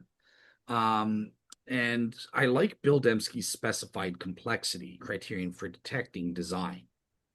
So I applied that criteria to these number patterns. And on that front, nobody can prove that specified complexity is there because they basically will account for the simple probability. So, for example, in the Quran, there are number patterns related to the number seven, right? Multiples of seven. Well, what's the probability simplicity you'll get that? It's one divided by seven. Hmm. Um, and then they multiply all of these things to say, look, there's a one out of a trillion chance we would get all these multiples of seven. Isn't that amazing? But the trick is they're not taking account of the probabilistic resources that they have, which dramatically raises the probability, right? So, what first and why are we specifying seven? Why not multiples of six, multiples of five, stuff like that? Hmm. The ways that you get it there. Why are we counting letters instead of words, or why are we counting, paragraphs or chapters or whatever, right? There's different ways you can do the calculations to arrive at a hit, and they Hmm. don't take that into account in their calculations at all. And that's the same on Islam or Bible codes or anything. um Yeah. so that's why I reject it as it's unproven at this time. It's indistinguishable from random chance. Yeah, that makes sense to me. Yeah. Yeah, because the it's similar. I think it's a similar thing. The Bible code is like, okay, the 50th letter, and they have an AI sequence that they plug it in and then they check throughout the whole scripture. With AI, it's even easier or quicker at least. So Exactly. then they check like what they can find and then but I think yeah, for ex I think one of their restrictions or something was that it should be on one page, if I remember correctly. Like the Kennedy shot and then like the date of Kennedy or something in the Hebrew should be like on the same page, but it's not like this, of course, it's like the letters and so They yeah, I have don't know. It every seems time. like chance. Yeah, they have to come up with certain rules to get the results they want. Every time you do that, you can ask, well, why this rule, not this rule that would be equally Mm. valid, right? And they can never Yeah. defend that. So it's just, well, Yeah, this they is can what just we like just use all the possibilities, right? exactly. Yeah. Yep. All right, so now about Jesus's resurrection. Some skeptics say it could have been a natural event, but wouldn't it be physically impossible for someone who was stabbed, flogged, and nailed to a cross, maybe had ribs broken, to survive and walk out of a tomb? I don't think his ribs were broken. Do you agree that this makes the natural resurrection idea completely implausible? Yeah, the natural swoon theory is total nonsense from a modern medical perspective. I've interviewed Mhm. Dr. Joseph Bergeron and other medical experts. My friend Gary Habermas has even published in a peer-reviewed medical journal, Mhm. listing all the different ways Jesus would have had to have been dead. Yeah. Based on the severe scourging that he went through, he would have been in hypovolemic shock when he was put up on the cross. He would have been experiencing asphyxiation, if Mm. not dying from that when he was on the cross. And then the clincher is just the chest wound. Based Mm. on John's testimony of the blood and water coming out, it is medically speaking impossible. Yeah. 99.9999% probability. If you don't want to give 100%, Jesus could not have survived that kind of thing. So medically, it's implausible, and even historically, we only know of one person in Josephus who survived crucifixion. He was not scourged. He did not have a chest wound. He was not up there on the cross for hours, for 3 hours and stuff like that. He was taken down almost right away, and he was given the Hmm. best medical care of the ancient Roman Empire. And of Hmm. of the three people, two of them still died, and there was this one survivor. So Yeah. yeah, historically, Yeah, you no, probably water and the blood mixed together also makes medically sense. I uh, remember that. Yeah. what All did you right, say? so now jumping into the miracles, Jesus says in Matthew 7:22 to 23, many will say to me on that day, Lord, Lord, did we not prophesy in your name, and in your name cast out demons, and in your name perform many miracles? Then I will declare to them, I never knew you. Depart from me, you who practice lawlessness. So are all miracles truly from God, or is it possible that in some cases demonic influences stop oppressing someone just to make it look like a miracle? This is my thought. So what do you think about it? So the easy answer is by definition, yes, all miracles come from God because I just put God in the definition of a miracle. That Hmm. said, clearly the Bible does say that Satan and demons can perform supernatural acts that look like miracles of God and they deceive us. So that's undeniable kind of thing that happens, biblically speaking. No, I think the key is, well, how do we distinguish between them? And so, as an unbeliever, someone who doesn't have the benefit of divine revelation to help guide them or the Holy Spirit to help guide them, I think that the context, the religious context, is really the key. So I think God is not a God of confusion, and he would not allow anyone to experience undue confusion. Basically, that's my definition for like they wouldn't God would not allow them to be confused in such a way that them as a real seeker would lose out on salvation through no fault of their own because of this false miracle or something like that. So God distinguishes, hey, this is an act of God. This is me authenticating the religion. Like, hey, this is proof Jesus is, is the Jewish Messiah. He is the Son of God on earth and stuff like that. And here's the proof. He is risen from the dead, or he's healing these people, or whatever it is. And in those religious contests, the bit we always see the biblical God comes out on top and provides them with a way to go, yes, these are really from God. This is the one I should follow. Um, by contrast, Satan's supernatural acts, they often take place outside of a religion authenticating context. They're very ambiguous, they're very, vague, um, and stuff like that. So that's how I'd answer if you're an unbeliever. If you're a believer, we have even more tools because we have divine Hmm. revelation to help us to adjudicate, okay, is your message consistent with the Bible, which I know comes from God, and if there's a Hmm. contradiction, you're out. So yeah, that's how I would kind of answer is we've got those tools to help us adjudicate. Yeah. Yeah, I think that's very interesting.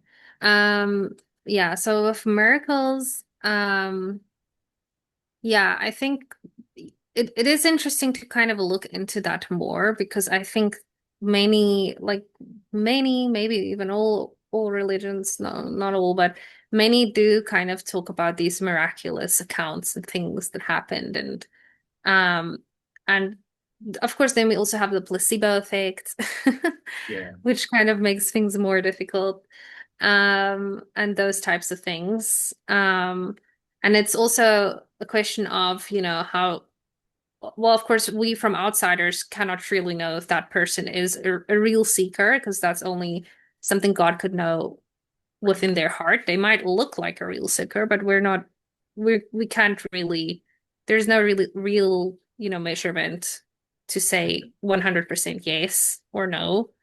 Um, so that's quite a difficult one to really um to really say, okay, no one will sort of be deceived. But I think it could also be like a test, right? Like when we think of Job, that was tested. He wasn't just a seeker, he already had a relationship with God. But he was tasted in such a way that everything was sort of taken away.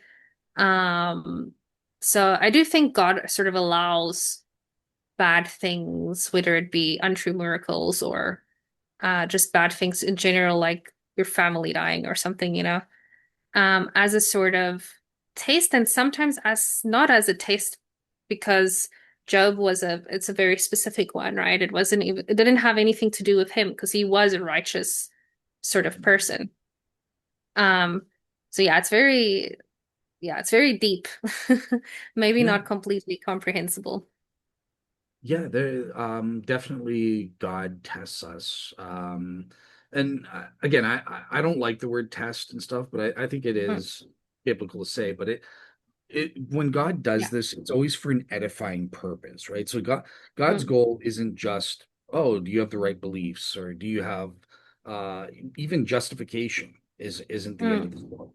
There's also sanctification as well. So God wants to develop us in ways where we are fit for salvation to the maximal degree. And it's why even after we come to faith, we have to keep growing, we have to keep learning and improving and gaining those gifts of the spirit and stuff like that that are mentioned in Galatians and stuff like that. So it's a lifelong Mhm. process. It's never a one and done type thing. Yeah. And, you know, maybe for some of these Christians in the Bible, it does seem like false miracles were part of that sanctification process and stuff like that. And they were expected to use the tools they had and with God's help and guidance of the Holy Spirit to not fall for those tricks.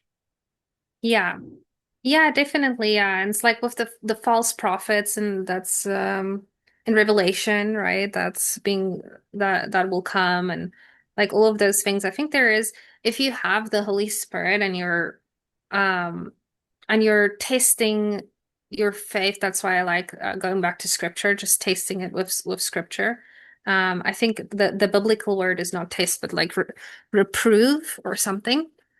That's right. um Reprove, and there's a different word as well that they're using to check, if it falls within the scripture or within the word. um so that is very, very helpful for Christians, just to make sure of it. All right, so then Deuteronomy 13 1 verse 3, this is the ESV version, says, if a prophet or a dreamer or dream of dreams arises among you and gives you a sign or a wonder, and the sign or wonder that he tells you comes to pass, and if he says, let us go after other gods which you have not known, and let us serve them, you shall not listen to the words of that prophet or that dreamer of dreams. For the Lord your God is testing you, okay, here they use the word taste, to know whether you love the Lord your God with all your heart and with all your soul. And in 2 Timothy 3, verse 16 to 17 says, all scripture is breathed out by God and profitable for teaching, for reproof, for correction, and for training in righteousness, that the man of God may be complete, equipped for every good work. All right. So my question, back in the podcast, when you talked about the Marian apparitions, your friend said Protestants think it could be Satan deceiving people. Um, you responded that God wouldn't allow a real seeker to be deceived. Now that some time has passed, do you still stand by that?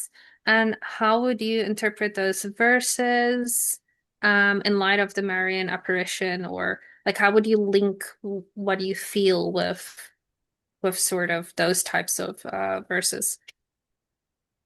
Okay, so I do think that the Marian apparitions are not true in a lot of cases, having looked into them. Or in the cases of like where I can't explain them, and let's say they are real, I would attribute them to demonic activity. I would still do that as a Protestant. So yeah, I don't think that the Marian apparitions are proof that Roman Catholicism is true or Eastern Orthodoxy is Hmm. true.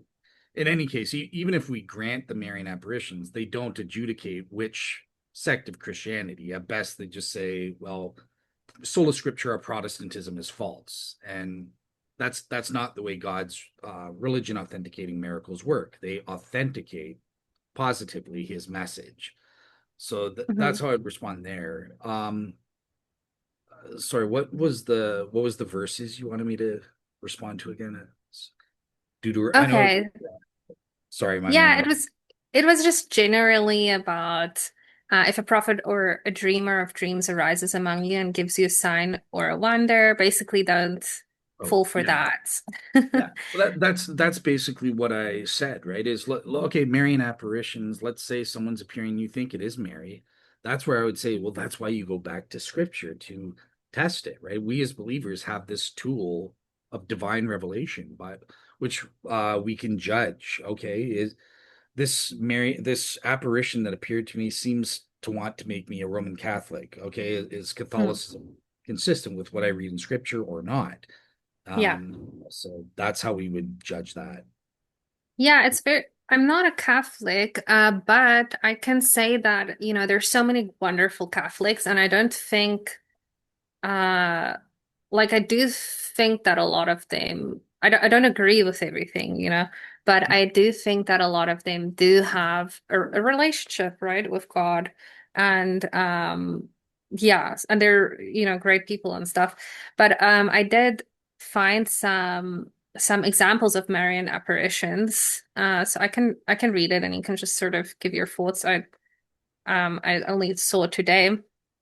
All right, so it is Fatima. So Mary reportedly says, God wishes to establish in the world devotion to my Immaculate Heart.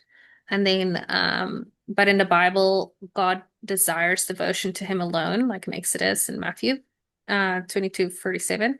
And then Medjugorje, oh, I'm slaughtering that name. Ongoing messages include from Mary, all religions are dear to me and my son. And but then, Jesus says, no one comes to the Father except through me, John 14:6. And then the last one, Guadalupe. So Mary is called Mother of all humanity, and people are told to pray to her.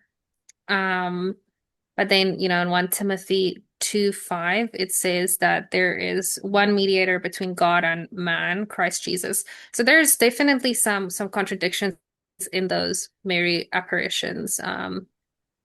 Yeah, I haven't really heard. This is the only three that I've heard of, really, that I Yeah, searched today. yeah, no problem. I did. You might be interested. I did an entire show with a skeptic named Kevin Non-Tradicath on Marian apparitions, and I Hmm. think another Christian named Caleb Jackson. But yeah, you might be interested because he goes into a lot of depth on each of these Marian apparitions and stuff. Um, Yeah. but I totally agree with what you were saying. I think that the message attached, and again, in a lot of cases, these messages aren't provably attached to the apparition. They come later on in a lot of Mm. cases. So one of Okay. the Marian apparitions you mentioned, for example, it was never a Marian apparition to begin with. It was somebody spotting a pagan fairy, and then the story Mm. evolved 100 years later into a Marian apparition. I think Mm. that was the Matagorje one that you're saying there. So yeah, there's issues like that just historically, but in terms of contradicting the Bible, yeah, we know Jesus is the only mediator. There are contradictions with the essential doctrines, and that's why I don't think Catholicism proper saves. I would agree with you. There are a lot of Catholics who may be saved in spite of Catholicism, but Mm. Catholicism itself contradicts one or more of the essentials, in my opinion. Yeah. All right, so actually this kind of made me think of something else. I'm going a little bit off the questions, but about near-death experiences, I'm going more into the general discussion now. So about the near-death experiences, I also know, like, when you kind of search for it and look at different ones, I think most of them, does see the sort of Christian Jesus and things like that. But there are a few that says oh, I saw Krishna or some, light angels that it's not connected with Christianity. Yeah, I think you also on your show talked about NDEs, and I kind of have a experience with that I kind of forgot to also put in my testimony. But yeah, what do you think about NDEs and about people saying, yeah, but I didn't see Jesus, I saw Krishna or some other figure. Yeah, so just generally speaking, with NDEs, I am convinced, persuaded that they prove substance dualism, and I think are probable proof of an afterlife of some kind. That said, Mm-hmm. these are inherently, and I'm convinced on the basis of what are called veridical NDEs, where cases have some kind of verification in this world that we can look at it objectively and say, oh, this would have been impossible naturalistically for you to know. Somehow you know this fact. Therefore, yeah, you were having some kind of experience kind of thing outside of your dead body, clinically dead body. And that said, with respect to other interpretations, we have to remember these are not, you're not experiencing the afterlife. These are near death experiencing. You're in clinical death, not biological death, which is irreversible. So none of these experiences are of the real afterlife. And because of that, I think that our cultural expectations can play a role in the how we interpret the experience, and it affects us and stuff. And we see that culturally, right? We, especially if you do time comparisons, and like in the 1930s, rather than family members, a lot of people would be seeing angels. Today Mm-hmm. it's okay, now we see family members. In the medieval period, based on the, again, we have fragmentary evidence, but it seems like the majority of NDEs were of hell, rather than heaven. And okay, that makes sense because there was a stress on hellfire and avoiding that back in the Yeah. medieval. So yeah, that's how I would explain Krishna and stuff, is that okay, you're experiencing something supernatural and stuff like that, and it's suggestive of the afterlife existing, but it's being filtered through your brain and stuff like that, and your cultural experiences, your understanding of the world. So we will see things Mm. that aren't necessarily a part of the real afterlife. Yeah. So you kind of almost need more evidence to prove that this was um real. Like there was one where um I think, oh, the lady had cancer or something. I'm not sure. She had some type of disease, and she had her near-death experience, and nobody wanted to tell her that her sister, you might have heard of it. I've seen it circulating. So nobody wanted to tell her that her sister has already died because, she has so much complications already, physically. And so, but then she saw her, grandfather passed, and then next to her she saw the um yeah, she saw her sister, and she was like, well, I'm confused, why is my sister there? So it's like more like, I guess, when you see something that cannot be explained, you didn't know it, it's not information you had in your brain previously, and it kind of confuses you, but it is connected to the truth and can sort of prove that, where we could say, oh, okay, we can sort of listen to those more, right, Yeah. as No, authentic. one thing, Mhm. just the clarification point and stuff. So that's another example of a veridical thing, but Okay. that's not an NDE necessarily. I think that's more what you experience. Well, sorry, not what you experienced, but what you thought you were experiencing as an unbeliever, post-death Mhm. communications, right? And stuff like that, where people see a loved one who's just recently died or something like that, and they appear before them and stuff like that. That's a post-death communication. And there are some interesting cases on that front. Although I don't know, theologically, like I don't believe in ghosts myself. I kind of agree with you that what these really Mhm. are demons, because look, it's appointed unto us once to die. We go to heaven or hell, or the intermediate state of the afterlife, awaiting judgment day. I don't believe ghosts roam the earth and stuff, but that's just me kind of theologically. So I don't know where you stand on that. Yeah. Yeah, no, I agree with you 100%. Yeah, that's like the basis of my where it started, right? Yeah. Yeah, I also had some very weird. I can tell you as well. So there was also some sort of prophetic dreams that I had as well in my life, where so there were three that I've had, and the one is more, interesting, I guess, than the other. So one was when I was a young kid, and this was even before my nanny was living with me. That might have been into witchcraft.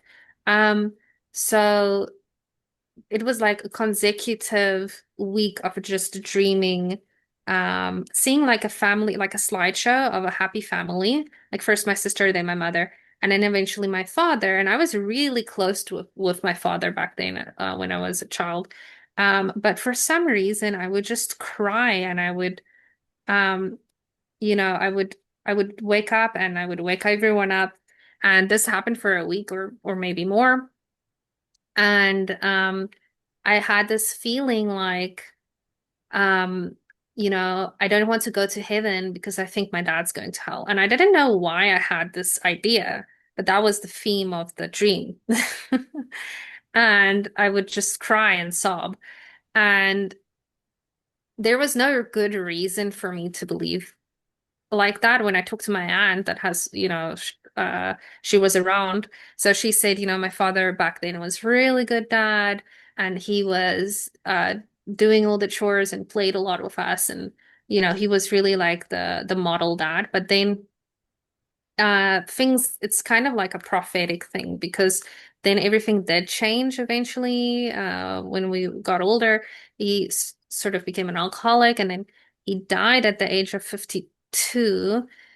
And it's very interesting because so um there was, for example, now I think about it as well differently. So for example, there was a thing where he wrote his testament, so his will, and he literally said, in that same year, a couple of months just before he died, and 5 years before that, he said he doesn't understand why he's not dead yet, because he was living a super alcoholic lifestyle. And that is also so crazy because 2 weeks before he died, he forgave my sister and he forgave my mother, and like there was just hate between them.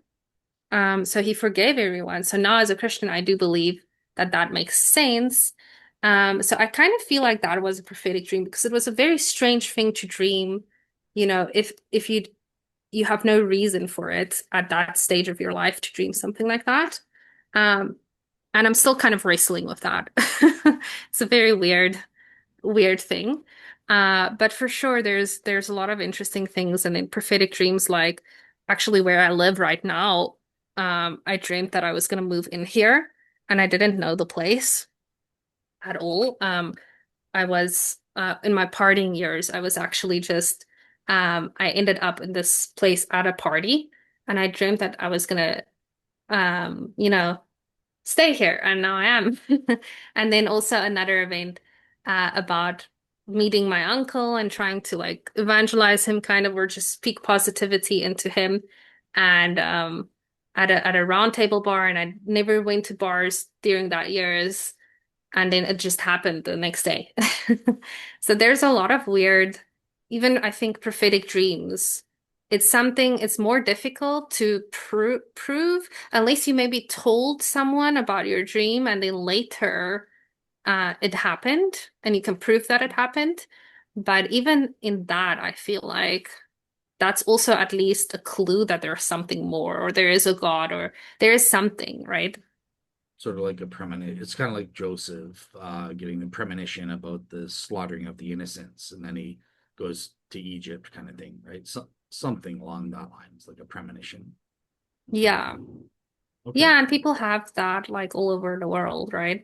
I also have an interesting question. I was thinking, so in your case, you kind of came to it intellectually, um, but what is your feeling about different people coming to faith? Because I know there's a heart condition, like there's a sort of subtext, like for example, some atheists that I know. they will argue and about evolution and all of these different things and really argue fervently. And then at the end of a 2 hour conversation, you find out the real reason why they don't believe in God. And it's usually something like, uh, my brother committed suicide, or like the heart issue, right? The heart condition. So do you feel sometimes like when you do argue with people in the intellectual realm that it's not about that? It's more there is a subtext and they're just not talking about it. Or do you think a lot of them are just they have this intellectual obstacle of believing? So all the time, I would say the majority of my conversations with atheists and skeptics online is it's not intellectual doubts for them. They couch it in intellectual doubts and all this stuff, but Mhm. I think for most of them it's not. It's some kind of emotional doubt, or a lot of times I detect volitional doubt, right? So that's how Gary kind of categorizes the three types of doubts. There's intellectual doubts. That's what I was as an unbeliever, but then there's emotional doubters, and then there are volitional doubters who have hardened their hearts, and I've decided I will never worship this God. I don't care. Prove he's real. I'll spit in his face. I'll never believe in him. And I encountered that quite a lot in terms of a hardness of heart. And yeah, there's this mocking ridicule of Christians and stuff like that, and they're not really interested in seriously considering the evidence. So I would Mhm. say the majority of people aren't intellectual doubters. I was kind Mhm. of a weirdo when I remember Mhm. Gary saying like you were always weird because yeah, you were kind of just purely intellectual, and I was seriously just needing the answers to consider those. Yeah. And that's kind of what I did pick up from you. Like I think your reason was a really just intellectual. And that's what's kind of, surprising because usually when I do watch sort of testimonies or something, it's usually something deeper that they didn't want to deal with that and they just didn't speak about it. Or didn't feel like sharing it. So yeah, but it was really just an intellectual thing. So that's what, okay, but you do feel like majority of people that you do talk to, there is a subtext. It's actually emotional and not an intellectual thing. Yeah, I think so. And I should admit, like everybody, even myself, it's not nobody's just 100% pure rational creature. So again, I don't usually like I had other stuff going on when I became an agnostic beyond just the intellectual stuff. So there was a reason why not only was I fearful to be duped and stuff like that, but I would say my reason for being agnostic was primarily like emotional doubts and stuff like that at that time. And once I realized that after the 6 months, I became a general theist. But after that, with respect to the religions, yeah, I do think it was intellectual doubts that prevented me from believing in the Christian God. But yeah, my time as an Yeah. agnostic, I would say, was primarily emotional doubts. And Yeah. yeah, yeah, And it's almost like you can believe that it's only intellectual because you didn't really do any introspection. And I think that's something that we don't do too often generally. Um, Maybe we sh as Christians, we try to do it more, or if you see a psychologist, you try to do introspection more. But for the average guy, you don't really do introspection and ask questions like, why do I feel this way? When yeah, talking about Christianity, why do I feel so annoyed or angry or whatever it is, right? exactly. Um, so yeah, that makes sense. So when you are sort of debating people, in this sort of intellectual realm, and it's a lot of just talking about the intellectual arguments and things.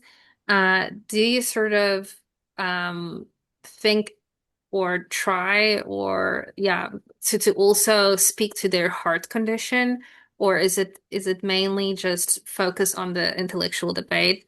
And do you think it's good to sort of mix the two with the debate, or kind of to listen to the subtext to kind of try and figure out why the guy, um, has such a big obstacle? Or do you rather not go into that?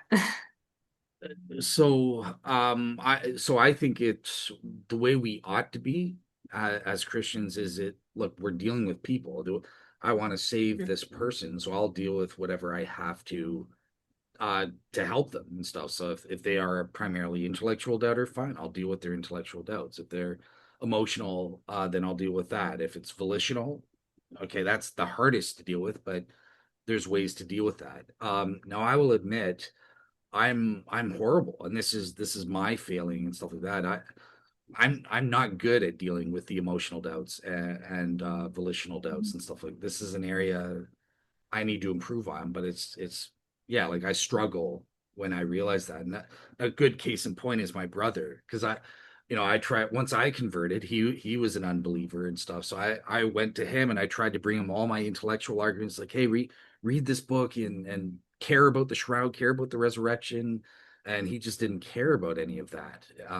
So I eventually I had to realize that I was kind of pushing him away from the faith, and I had to let him come to it in his own way. And eventually he did. And what it was for him was that he saw that Christians, kind of like the Jordan Peterson effect, he saw Christians were loving and the way they were was just different to the way the secular world was. And that's what the Holy Spirit used to speak to him. Um, so yeah, I think we need to speak to all peoples and try our best on that front. And I'll admit that I have a lot of work to do in terms of improving on the other ends on stuff. Yeah, Yeah. no, definitely. It's a discernment because you don't really know the person that you're speaking to necessarily, and it's you don't know what they need. Yeah. Um, and Exactly. also like so for example, for me, what I could say is when this Christian moved in and he started to become my roommate, um, I thought he was like this, it was kind of eccentric for me because um, I think there's this verse as well where they say you should feed, you should basically feed a Christian milk before you feed them, or a baby milk before you feed them, like hard Meat. food or something. Meat. Yeah. Um, hard meat, yeah. And that was the same like sort of thing for me. Like it was like way too much. And then when I actually did believe, he was still way too much. And I was like, no, I'm not on that level at all. I Exactly. need to go through the motions. So yeah, I think there is a sort of discernment, and definitely not just you. I think everyone struggles with discerning exactly what, because you can't read minds really. Exactly. Yeah. So That's why listening, like sincerely listening, is like a key crucial step. And I think I am good at that. You can tell me if I am or not, but I do try to be at the very least a good listener. So I've got that first step down. yeah, that's the most important part. Yeah, just active listening. All right, so I'm gonna ask some general discussion and um yeah, you can tell me when you would like to end because we kind of already had a long one. It depends on you if you want to do some, I don't know, two or three more questions or Yeah, sure. um The general discussions thing, right? Yeah, I'm happy all for right. you to finish. All right, so maybe just like I will pick the most interesting ones. Oh, okay. All right, so I think um free will and Judas and Pharaoh. Yeah, this one was kind of interesting for me. So this idea of Judas that wasn't a puppet and he made real choices like dipping the bread before Satan entered him. Do you see a pattern with Pharaoh too, where human free will invites God's judgment and then God uses it to fulfill prophecy? What do you make of the balance between human choice and God's sovereign timing? So yes, I believe we do have real free will, including the Pharaoh. So in terms of verses like, oh, he hardened his heart. I kind of like this analogy of like, oh, well, it's his own nature is what hardened. God was like the sunlight, Hmm. and he was like a brick, and okay, it was in his nature to harden in that sunlight type thing. So it's not like God determined him to make the choices he did. Now, Yeah. in terms of how does this fit together? Because I believe in a strong view of God's providential sovereignty. He will achieve his end results. I'm not an open theist, but I'm also not a Mhm. Calvinist who says, okay, well, the only way he could guarantee that the end results he wants would come about is if he determines everything. If he causes me to believe in him, causes me to lift my hand or eat a cookie, whatever it is. No. So Mm. the way we marry this, I think, is through Molinism. And this is a view that says God has, prior to creation, logically prior to creation, he has middle knowledge. He knows in advance all true future tense, true propositions. And he also knows the future tense propositions related to what any free creature would freely choose to do in any given set of circumstances. So he knows Mm. if I create world A versus world B, okay, I'm going to choose sovereignly to create world A. This will lead to one thing will lead to another, and that will include Dale choosing to place his faith in Christ. If I create world Mm. B, one thing will lead to another, and that will include Dale freely choosing to reject Christ or something like that. So he Yeah. knows all of these things and what will be entailed by that. And he, based on that, he sovereignly chooses, I'm going to create this world, not this world. Yeah. And ultimately, there are people that would just not accept him depending on any variation, right? And it's just the person's free will. Um, Yeah, so mhm. yeah, that's so may what I would say is maybe I think there's definitely a logically are you aware of modal logic or am I talking nonsense to you or Oh, you can expand on that. okay, so in modal logic in philosophy there's this thing called modal logic that deals with possible world semantics. So it's just Okay. saying like, look, there's a whole bunch of in this world, there's a whole bunch of propositions that are true. Like Hmm. it's true. You have brown hair, I think it is, or I don't know if it's reddish or whatever, but Hmm. that's true, right? It's true. Yeah. I have blue eyes. So it's false that I'm a female. Like all of these propositions, right? And you could have another possible world is where you have the same proposition but it's true that I'm a female, it's Hmm. false that I have blue eyes or something like that. So that's what's meant by these worlds, right? They're kind of Mm. abstract sets of the way Yeah. could have been versus Like not could be. multiple dimensions and small differences in each one of it, almost like that. Almost like that, yeah, except they don't actually exist, they all just exist in Yeah. God's mind kind of thing. Yeah. So yeah, that's what that is. And I forget what I was trying to say, but I God, guess with that, he chose obviously he chose the best one out of all the possible ones, right? I think so. Yeah, I believe in this best possible world that God, Yeah. as the maximum great being, will select the world that saves the most amount of free creatures. Yeah. And I think that's the most important factor, kind of thing. So yeah, Yeah. that's what. Yeah, that's very helpful. Yeah, because yeah, people have I had a student that was like really freaked out the other day because um she kind of believes, but like in the middle. And she said we were talking about one of her friends, and it just sort of happened that we were talking about one of her friends, and then recently she saw someone that looks exactly like her friend on the beach, like a real person, but she just saw her and she thought it was so weird that she's seeing someone as basically a doppelganger of her friend. And then sort of the next day, her friend said that she's her father just died. Um, so so she was kind of freaked out by this whole, for her, it's not very coincidental, things that happened. And so she was kind of freaked out and had a lot of questions about, God's timing. And like she says, she sort of lives her life in a little bit of fear, actually, because she is thinking about the butterfly effect, and if I make this choice, then this could happen, etc.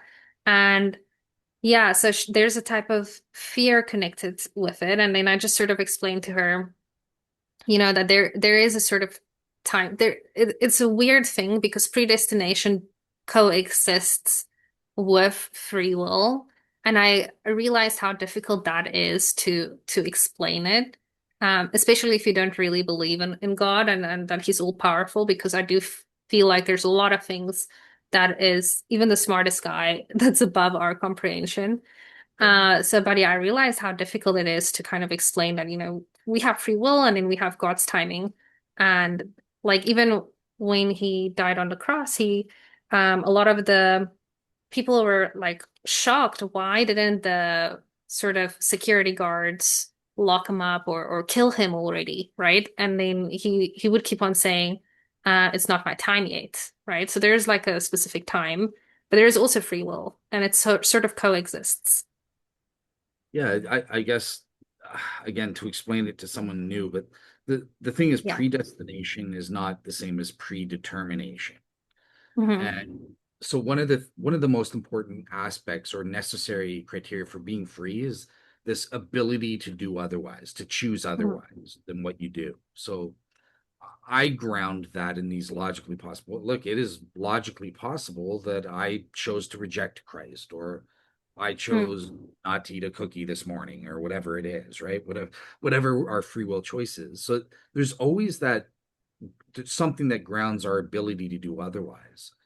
But then I'm saying once God chooses to create, the end result is predestined, not mm, determined, because he knows in advance what we would freely choose to do. We have the ability to do otherwise, but he knows that we're going to use our wills to choose this in these circumstances, kind of thing. mm. Exactly. All right. So then, yeah, one of the Jewish arguments, I don't know if you would use it, but for 40 years after Jesus's crucifixion, the Talmud records that the Yom Kippur signs confirming Israel's atonement, like the red turning white, stopped appearing, which many see as divine proof that God no longer accepted their sacrifices because Jesus had fulfilled the final atonement. So in my opinion, this is, a great evangelization point, at least, not like the whole thing, just to bring up. What other points would be good to bring up when defending your faith to a Jewish brother, do you think?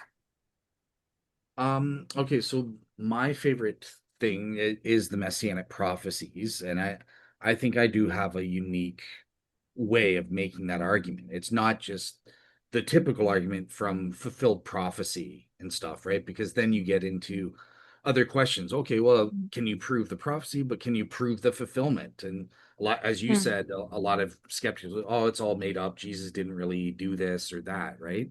mm, So to avoid those debates, I give a circumstantial argument for messianic prophecies. I say, look, you're Jewish and I'm Christian. We both accept that these Old Testament scriptures are inspired by God.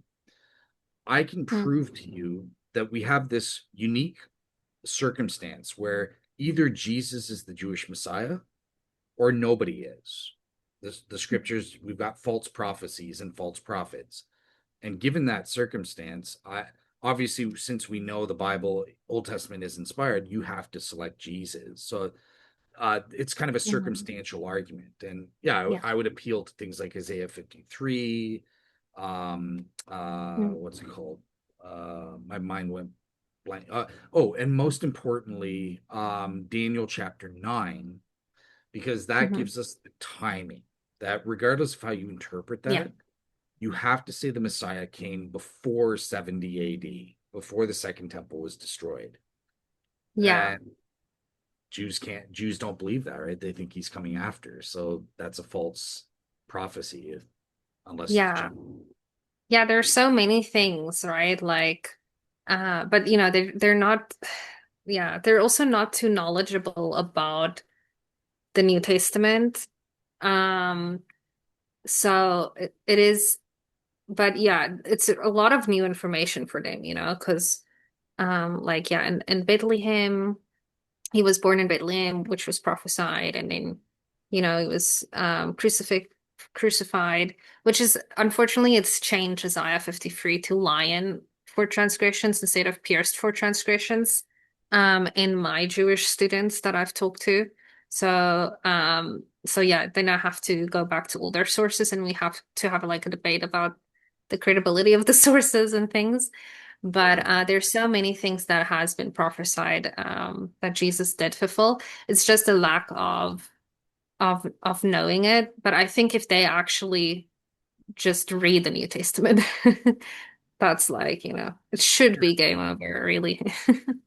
Yeah, I think so. And I think the most telling, like for ones that are actually like interested in getting into it, is the timing prophecy, the Mm, fact that the yeah, Jewish Messiah had to come before 70 yeah. AD. Because Like otherwise that means you missed your Messiah, right? exactly, exactly. Because otherwise, yeah, everything we say, they can just, well, of course, but he's coming in the future. So don't worry, he'll fulfill all that in the future. But that's the only way that you can eliminate that as a possibility. Yeah, so unfortunately, I have a student that doesn't even believe in the Messiah. So she studies the Torah and Tanakh and everything, but um, with the rabbis' interpretations, and Rashi interprets it as um, it's not the Messiah that suffered for our transgressions that we got salvation from. Rather, it is Israel, like the nation, which of course doesn't make any sense because you can't suffer and then because of your suffering get salvation from that. But yeah, many of them just denies the fact that there is going to be a Messiah, and they see the verses about Messiah as Israel as a whole nation. So, yeah, that makes it crazy. But that directly contradicts. I would just say, well, it's impossible for it in the later chapters to be because he's suffering for the sins of Israel. So he's obviously not Israel, the suffering servant. And Yeah, I would just say Rashi, great, Rashi Shmashi, because he comes in 1,000 years later. What about all the ancient rabbis? Not a single one of them took this yeah, national interpretation. All of them either said it was the Messiah or a righteous remnant or something like that. So the yeah, national interpretation doesn't exist for the first 1,000 years.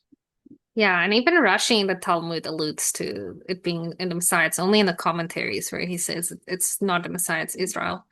So yeah, it's really, really difficult. But yeah, it's strange because like they say that these like Rashi and other rabbis, it's not infallible for them, but at the same time, it sure looks like it.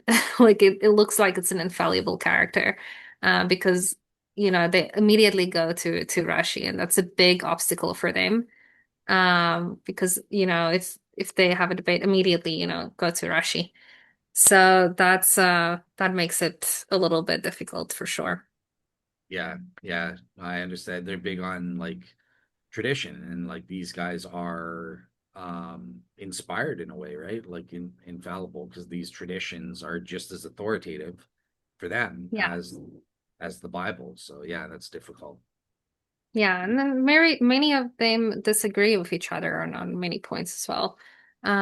Like my one student believes, her rabbi told her, that the that the macro evolution, that they do believe in it, and then another one says, what, really?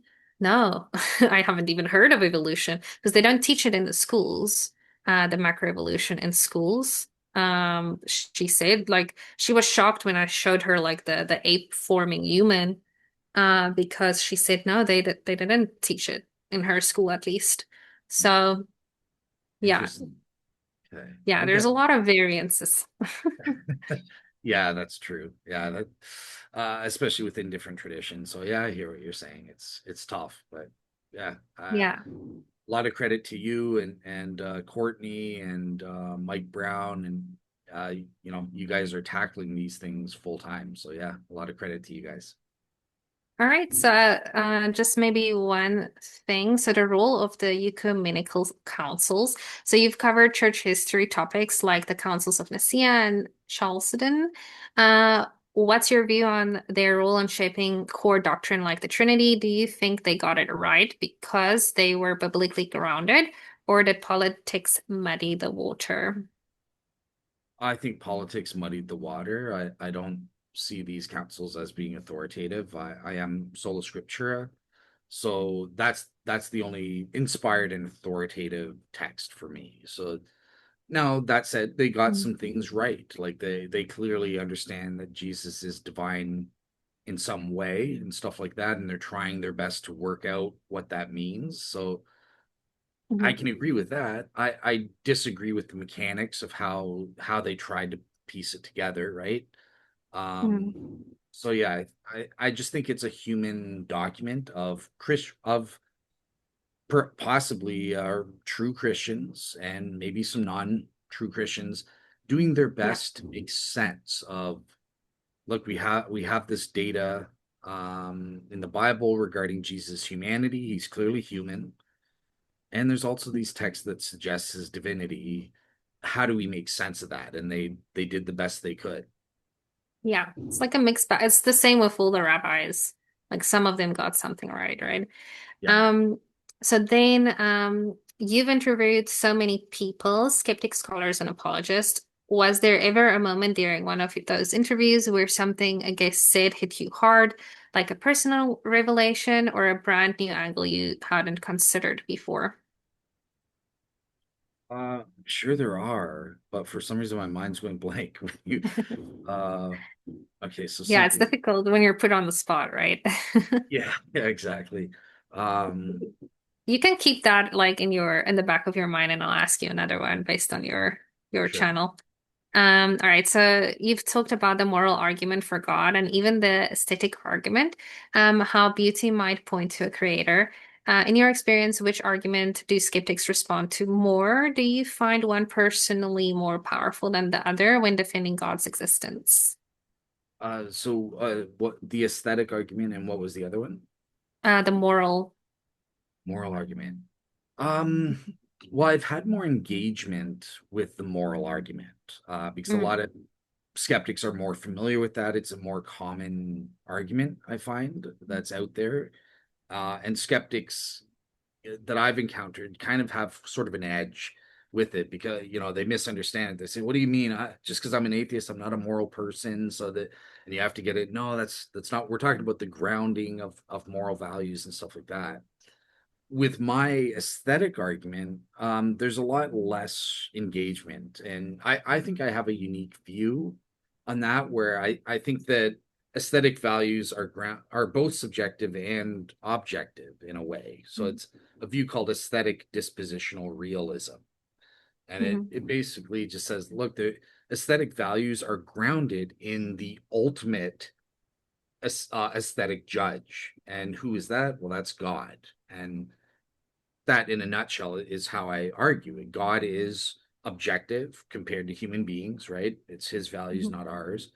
And we ought to conform to his value judgments. And he's a subject, right? He's a person. He's personnel, three persons technically. So yeah, these values exist in him as a personal subject and stuff like that.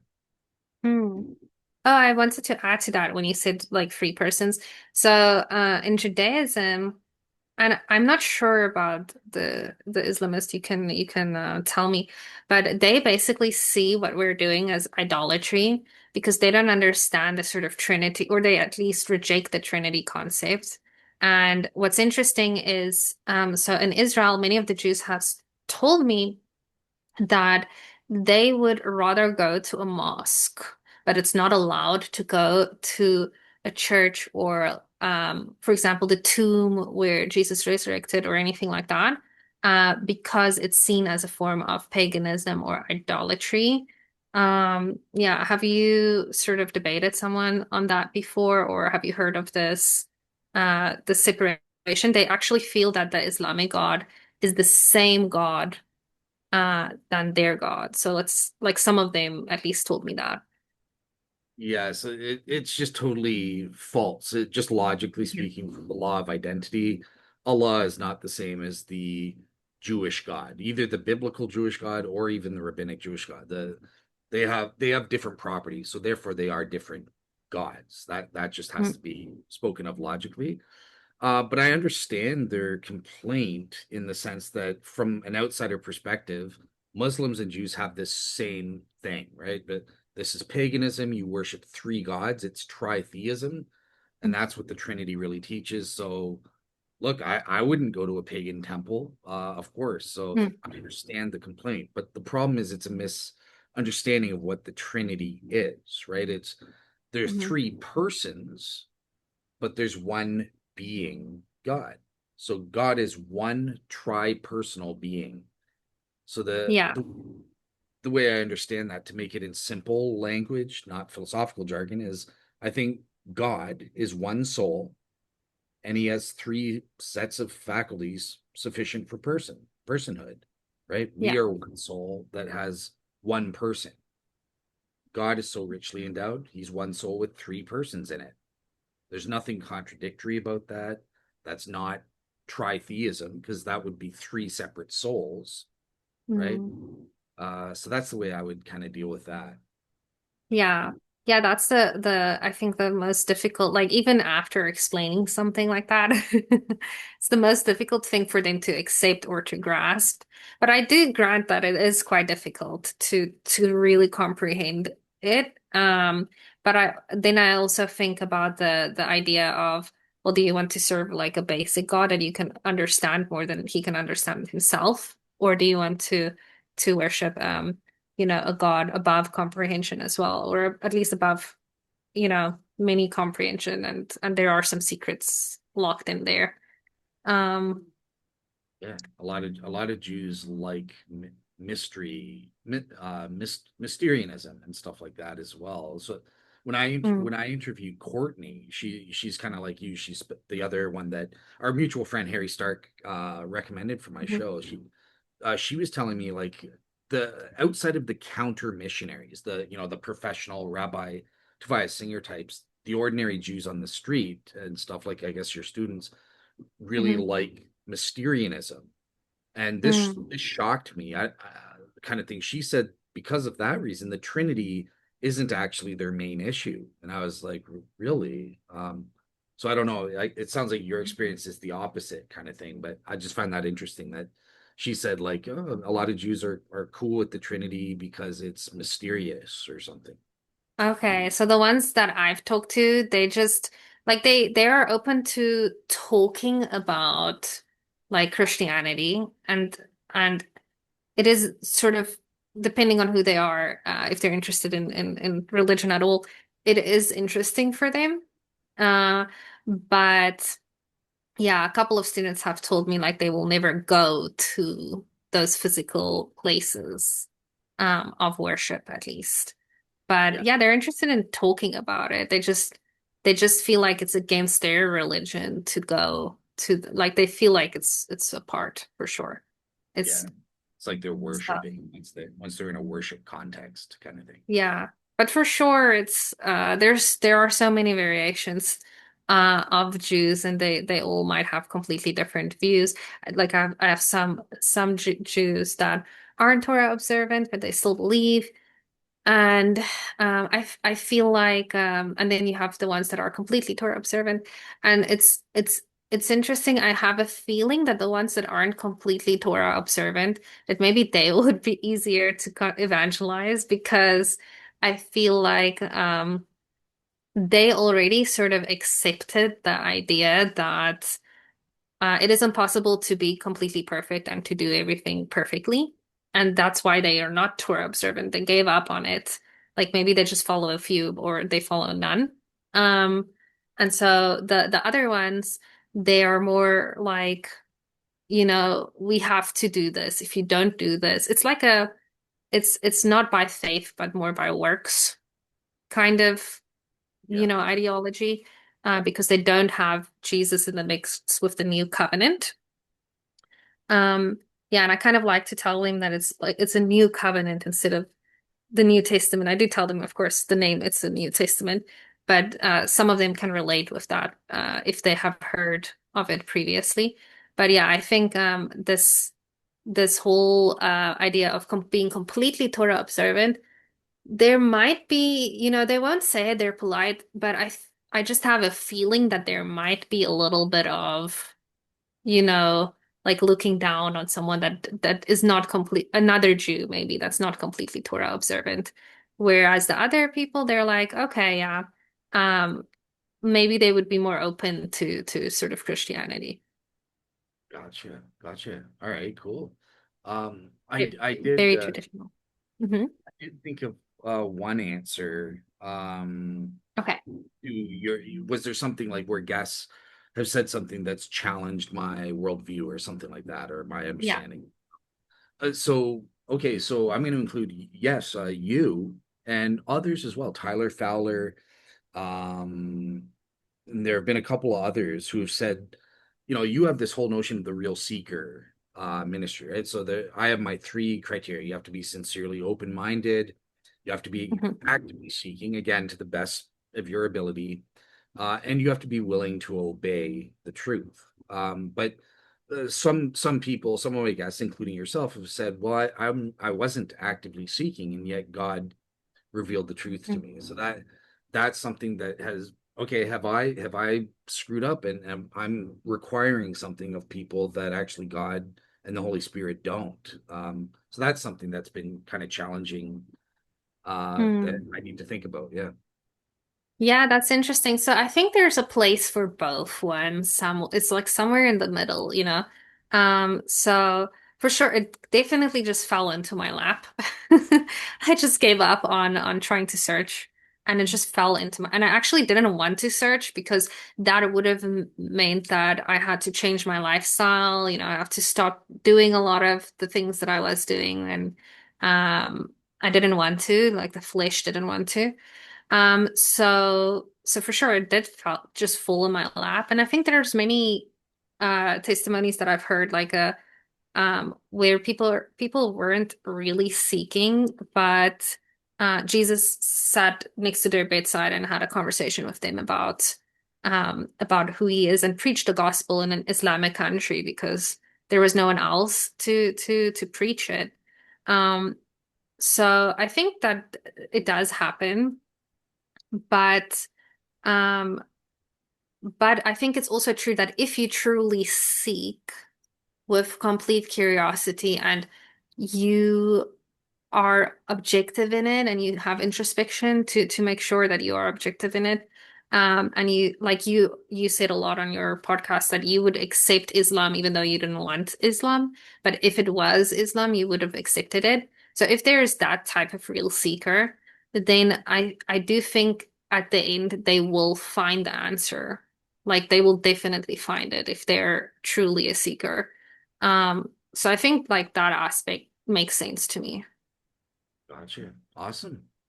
Awesome. Yeah. Yeah, All that right, so I guess that wraps it up. There's not really anything else, unless you have something extra that you can think of to wrap it up with. sounds great. Yeah, I appreciate on my end or whatever. I appreciate you coming on and giving your testimony and stuff like that. And sharing your knowledge and asking great questions of me. I hope I did all right as an answerer and stuff. Yeah, definitely. You didn't disappoint for sure. It was fantastic. Awesome. Awesome. All right.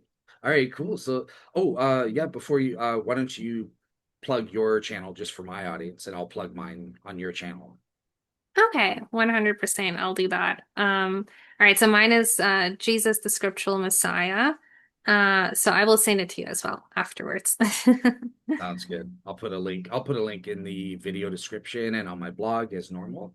And Mhm. just for your audience, so yeah, I'm Dale from Real Seekers with an S on YouTube, or my blog is realseekerministries.wordpress.com, where I post up sources and stuff if you want to research beyond what I say in the show and stuff like that. So yeah, tune in and check that out. Yeah, basically all that we've discussed, he discusses more in depth with many scholars, and that's so awesome. Awesome. All right, All guys. So right.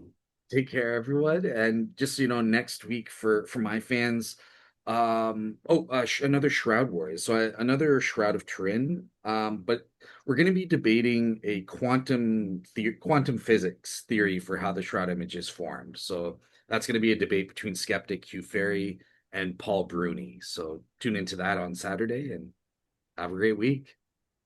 Nice. That's awesome. All right. Thank you, Dale. Bye bye. All right, God bless.